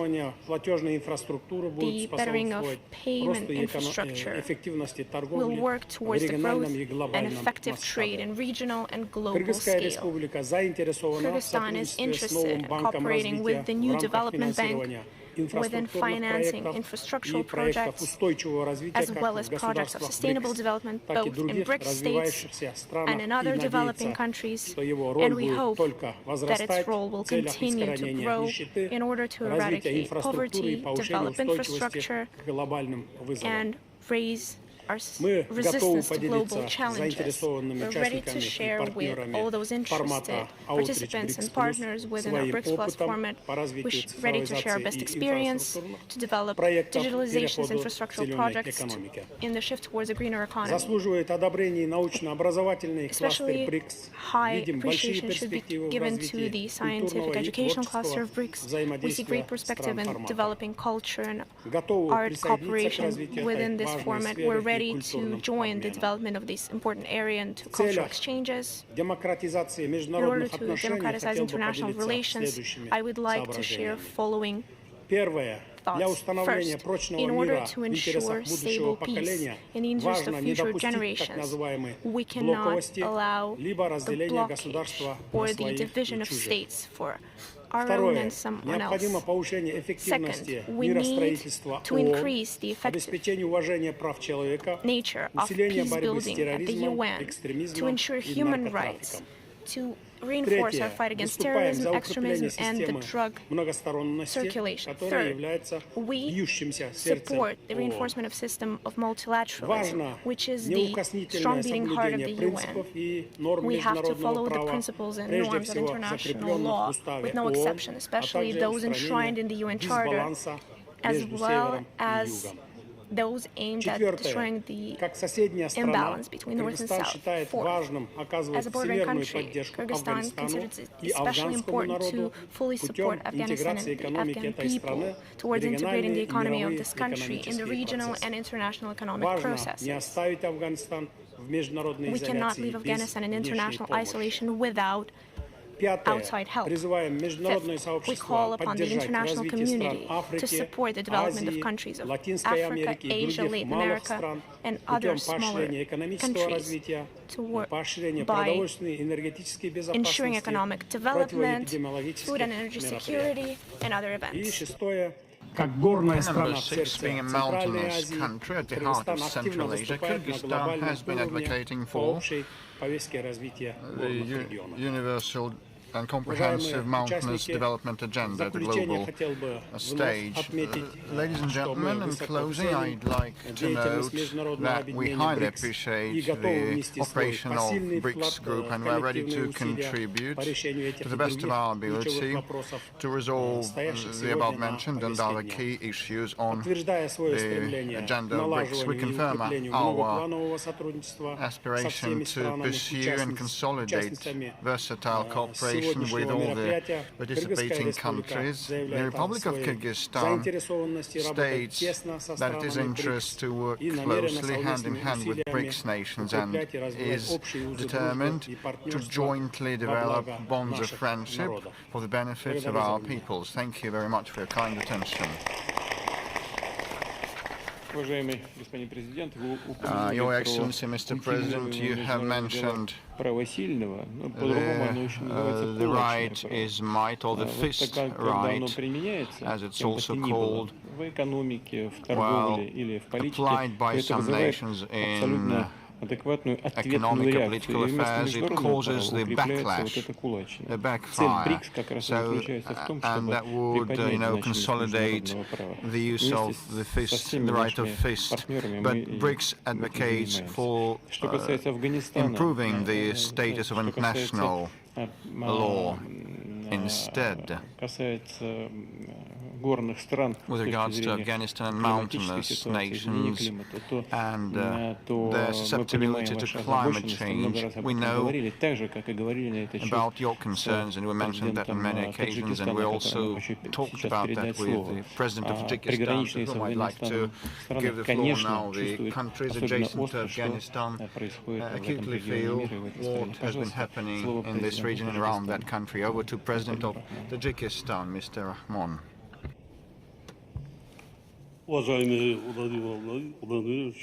Excellency Vladimir Vladimirovich, Your Excellencies, heads of state and delegations, United Nations Secretary General, I would like to begin by expressing gratitude to the President of the Russian Federation, His Excellency Vladimir Vladimirovich Putin, for taking the initiative to hold our meeting. In light of the current international situation, I believe that the theme of our meeting today, building a better world together, is particularly relevant. It seems clear that the goal it set forth can be achieved only by strengthening equal government-to-government cooperation and by encouraging other countries to work together to build a more fair world order. At the same time, we should take the necessary measures in line with our commitment to the universally recognized norms and principles of international law. In light of the pressing global challenges, there is a need to consolidate our efforts to ensure enduring peace, overall security, genuine stability and sustainable development. Accordingly, during the recent session of the United Nations General Assembly, I proposed the international community to adopt a special resolution entitled "A Decade of Strengthening Peace for Future Generations." We earnestly seek and count on your support of this initiative. Today we are witnessing contradictory geopolitical processes. Along with this, we observe the rise of threats posed by international terrorism, extremism, radicalism, cybercrime, trafficking in narcotics and weapon smuggling, along with different forms of cross-border organized crime. These challenges can effectively be addressed only if we have clear and coherent strategy.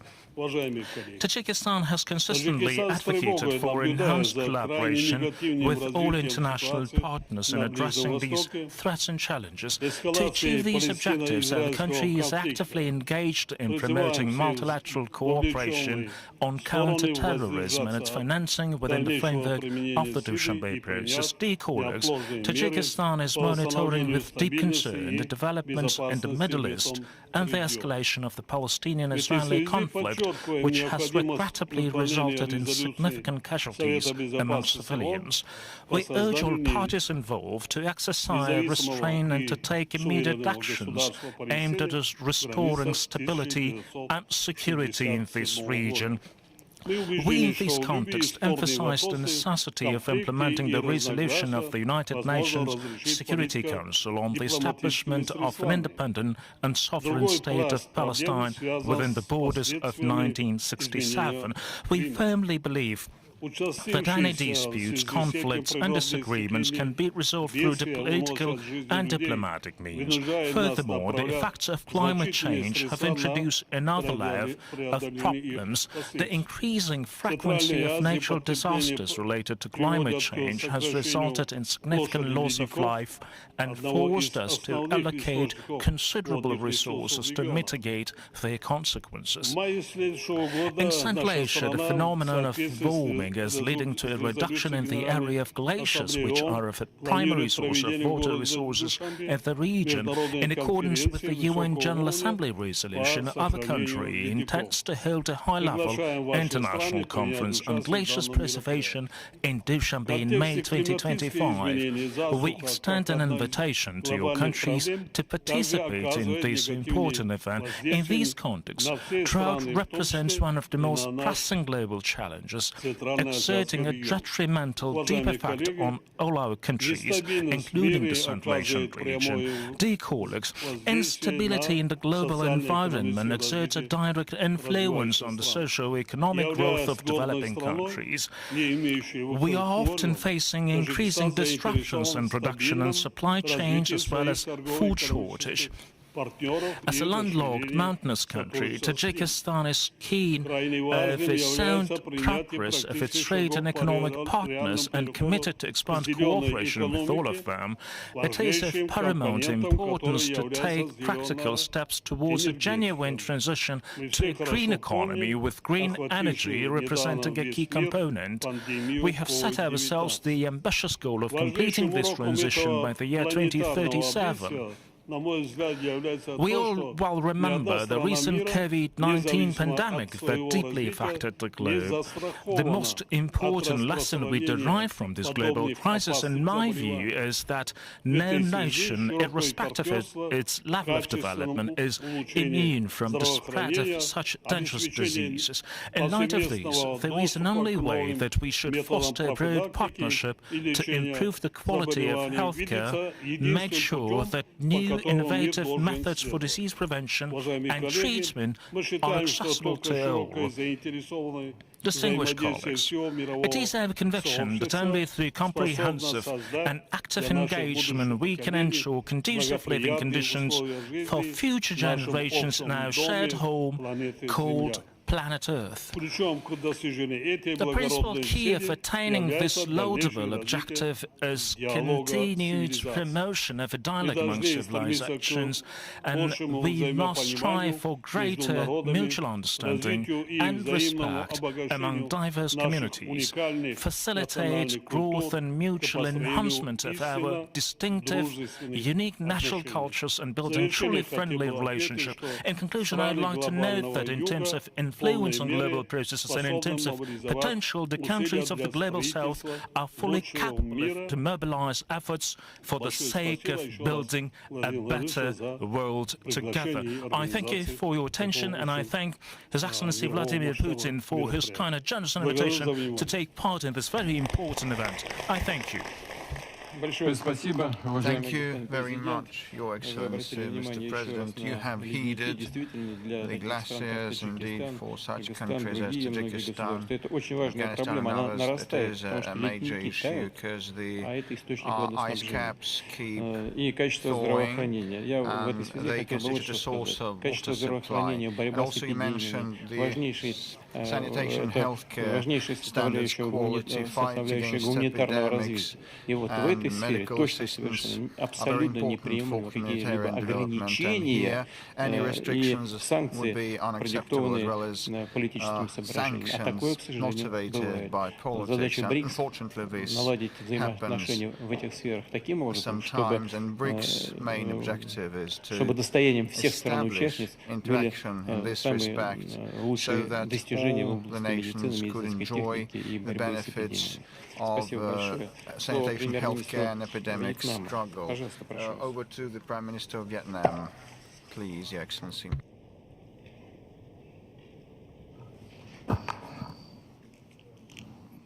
Your Excellency, President Vladimir Putin, Excellency leaders, distinguished delegates, I would like to sincerely thank President Putin for inviting Vietnam to participate in the BRICS outreach, and thank you for your cordial welcome for us in Kazan. I wish to congratulate the Russian Federation and President Putin on your exemplary leadership as the BRICS chair in 2024. Over the past 2 decades, BRICS has asserted a significant role as an important mechanism for close cooperation, sustainable development, and effective resolutions of the common challenges facing humanity. BRICS has inspired and motivated the Global South countries, including Vietnam, on our development path. Distinguished delegates, the world is entering a new era, the era of extensive connectivity and integration, the era of smart technology and innovation. However, humanity confronts unprecedented challenges such as climate change, resource depletion, aging population, geopolitical instability, and the rising tide of inequality and division. These global issues require collective action from all countries, guided by a global, whole of people, and comprehensive approach, and the upholding of multilateralism and international solidarity to build a world order based on regulation and international laws, to share responsibilities and to act based on principles for peace and prosperity. In this new era, BRICS should embody the strong bonds among nations, particularly among developing ones. In this spirit, I would like to propose 5 strategic connectivities for BRICS and the international community to jointly build a better world as follows. First, resources connectivity. With its growing economic potential, BRICS should take the lead in mobilizing, allocating, and utilizing resources to adapt to climate change, further advance green economy, digital economy, and circular economy to ensure food security, energy security, and information security. Vietnam welcomes and would like to thank the new Development Bank for expanding its beneficiaries and finance two strategic projects in BRICS and developing nations. Second, strategic infrastructure connectivity. Connections between BRICS and developing countries are in both physical and digital form. We are not only connected through transportation, roads, railways, airways and seaports, but also through digital infrastructure, data sharing and connectivity, as well as the robust promotion of e-commerce and the global digital economy. Third, global supply chains connectivity based on the application of modern science, technology, and innovation. Thus, we will create new momentum for economic growth, at the same time expanding the room for development for all nations and diversifying manufacturing, products, and markets. Fourth, people-to-people connectivity. Cooperation in culture, education, training, tourism, and people-to-people exchange between BRICS and other nations should be further strengthened to foster a cultural space of unity in diversity, where different values are respected, similarities are multiplied, and the beauty of friendship and cooperation is cultivated and nurtured. As the great Russian writer Dostoevsky noted, beauty will save the world. Fifth, connectivity in reforming global governance mechanisms toward connectedness, sharing, digitalization, balance, fairness, effectiveness, inclusiveness, and comprehensiveness to develop rapidly and sustainably. We should be more proactive and effectively engaged in shaping global rules and standards, particularly in emerging areas such as governance, artificial intelligence, cloud computing, and the Internet of Things, among others. BRICS should take stronger actions in the fight against the trend of protectionism and the politicization of relations in economy, science, technology, and innovation. Excellencies, leaders, distinguished delegates, connectivity and integration to build a better world together is the consistent policy of Vietnam, which is accompanied by three major viewpoints. Number one, placing people at the center, at the subjects, the goals, motivation, and the most important resource for development, and not sacrificing social progress, social security, and environmental protection for mere economic growth. Number two, being determined to the foreign policy of independence, self-reliance, multilateralization, and diversification of external relations, being a good friend, a reliable partner, an active and responsible member of the international community for peace, cooperation, and development in the region and the world. And number three, adopting a four-nose defense policy, no military alliance, no allying with one country to act against another country, no use of Vietnamese territory by a foreign country to act against another country, and no use or threat of force in international relations. Excellency leaders, Russian renowned writer Maxim Gorky once highlighted, each nation, each country is an indispensable part of the great human body, and only together we can achieve true progress. In that spirit, I am confident that BRICS will be more united and maximize its inherent strengths to collectively build a world of peace, stability, and development. Our President Ho Chi Minh, the world's cultural figure and Vietnam's national hero, asserted, unity, unity, great unity. Success, success, great success. Vietnam stands ready to work with BRICS and the international community to realize the idea of building a better world together. Once again, I would like to congratulate President Putin for the success of this BRICS Summit in Kazan. Thank you very much. Thank you very much. Вы затронули много важных и интересных тем, но я бы обратил внимание на одну из них. Вы сказали об общих ценностях стран БРИКС.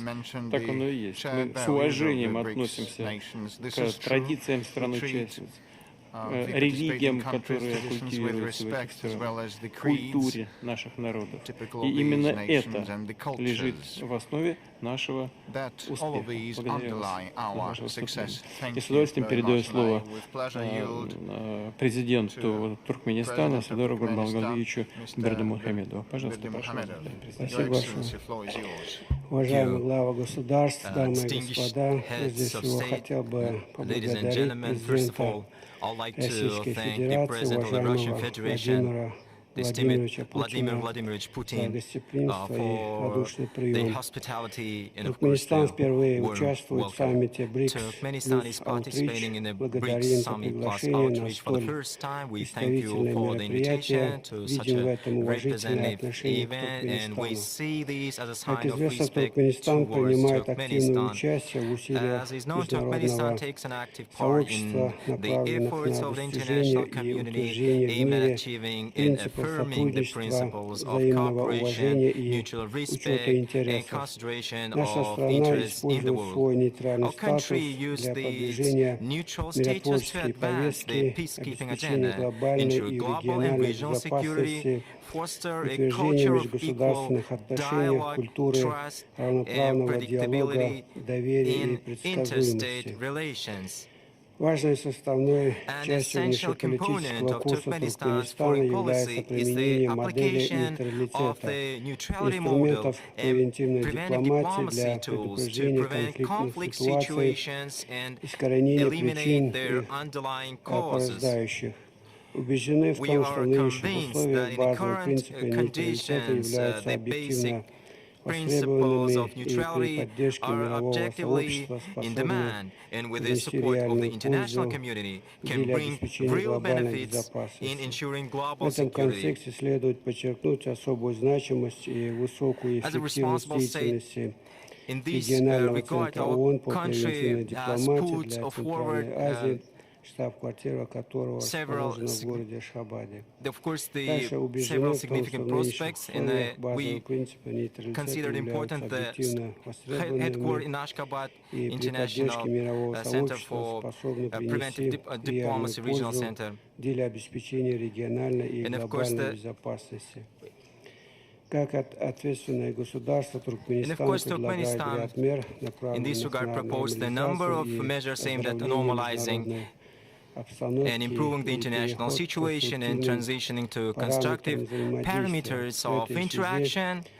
In this regard, our country has put forward several significant proposals at the UN, such as the development of a global security strategy, the initiative to grant neutral countries the status of priority UN partners in its peacekeeping efforts, as well as a number of proposals in the context of creating and strengthening regional security and stability.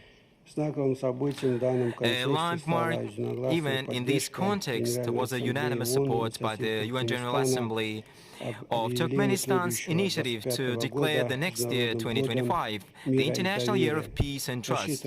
We expect that all states will actively participate in implementing the provisions of corresponding General Assembly resolution.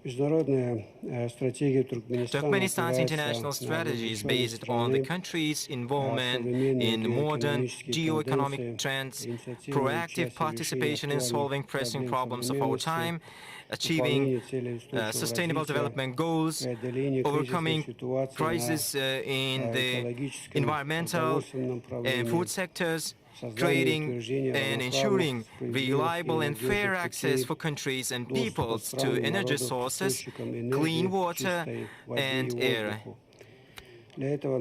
For this purpose, our state also acts from an active and responsible position, I would like to draw your attention to Turkmenistan's initiatives in the field of economy, energy, and sustainable transport.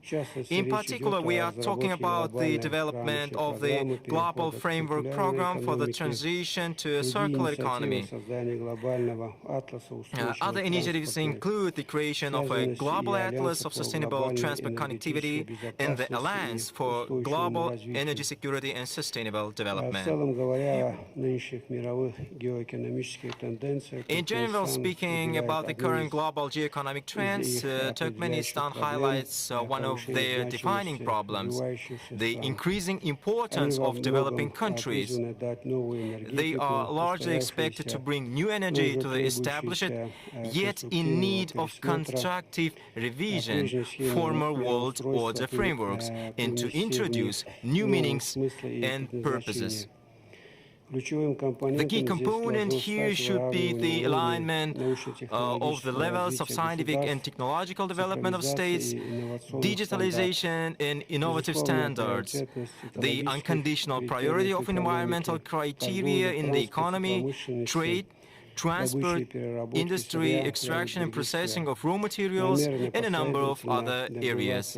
We intend to consistently achieve these goals. A few words about the climate agenda. It is obvious that it will become a key issue and will shape the trajectory of human development throughout this century.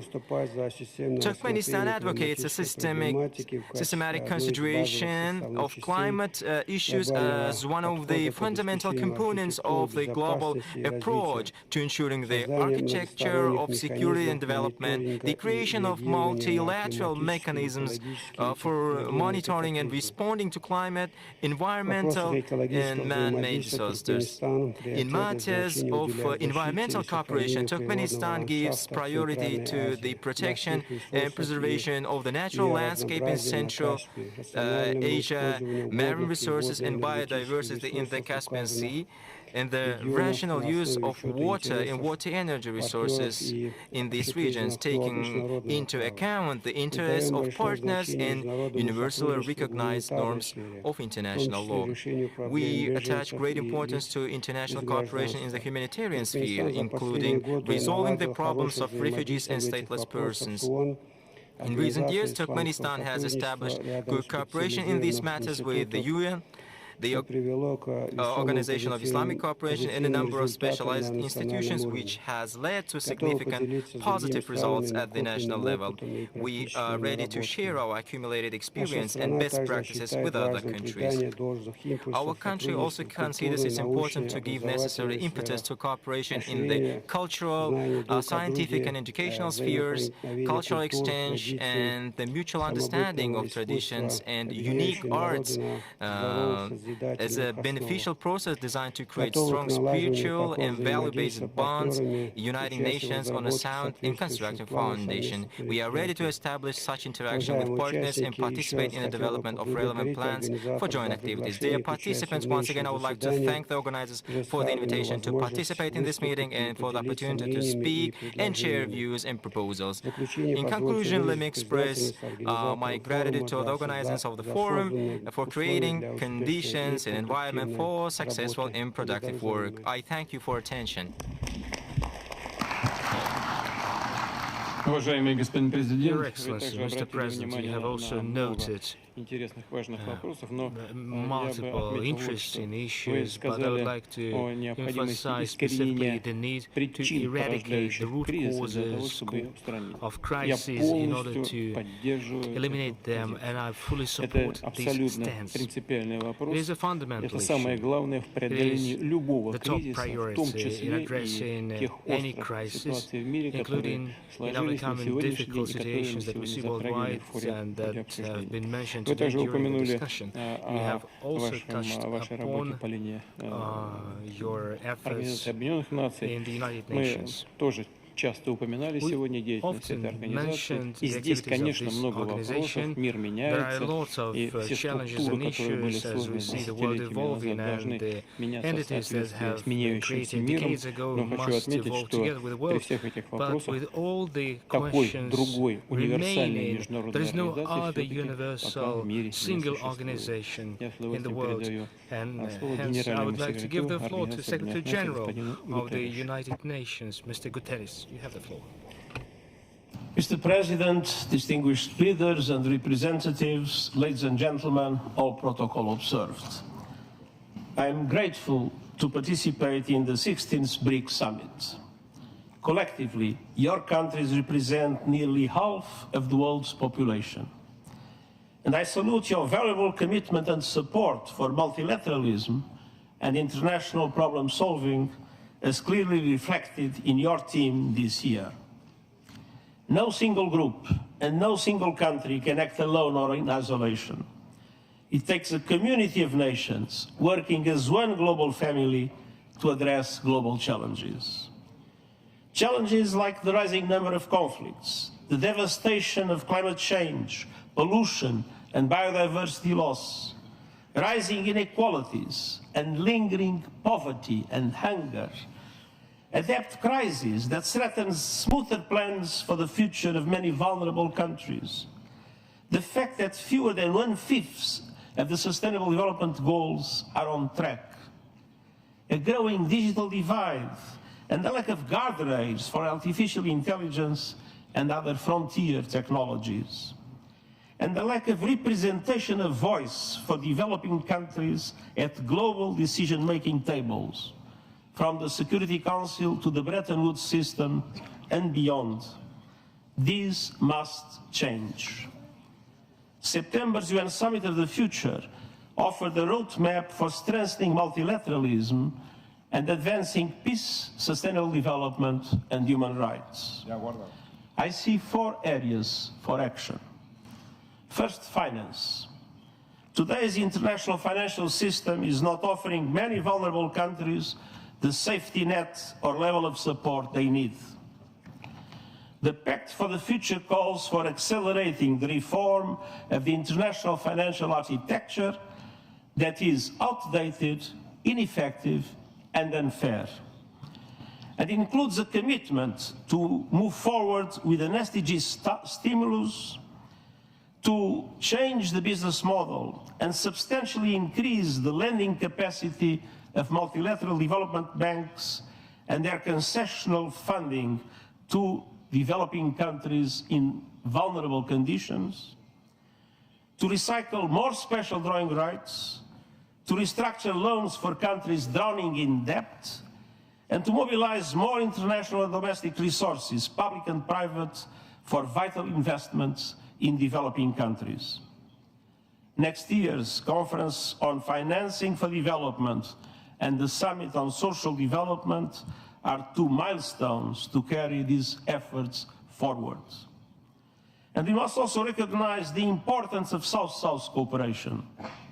It doesn't replace the commitments and obligations of developed countries, but it is providing a growing contribution to supporting developing countries in overcoming obstacles to achieving the SDGs.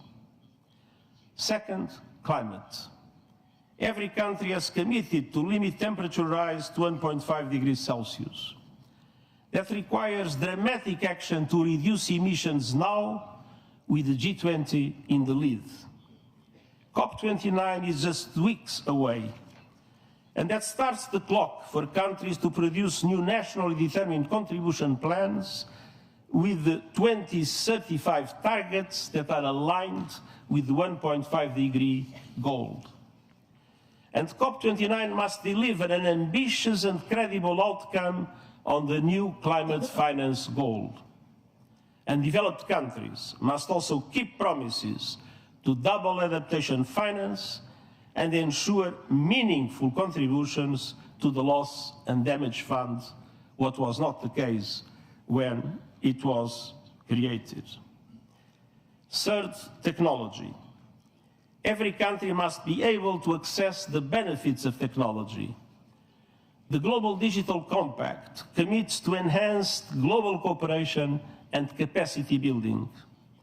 It includes the first truly universal agreement on the international governance of artificial intelligence to give every country a seat at the AI table. It calls for an independent international scientific panel on AI and initiating a global political dialogue on its governance within the United Nations with the participation of all countries. And it requests options for innovative financing for AI capacity building in developing countries. And fourth, peace. We must strengthen and update the machinery of peace. This includes reforms to make the United Nations Security Council reflective of today's world. The Pact for the Future includes important steps on disarmament, including the first multilateral agreement on nuclear disarmament in more than a decade, and steps that address the weaponization of outer space and use of lethal autonomous weapons. Across the board, we need peace.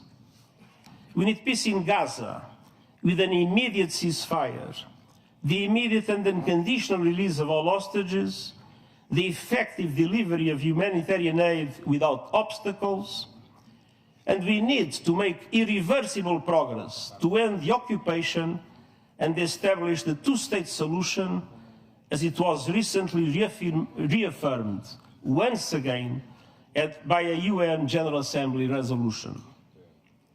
We need peace in Lebanon, with an immediate cessation of hostilities, moving to the full implementation of UN Security Council Resolution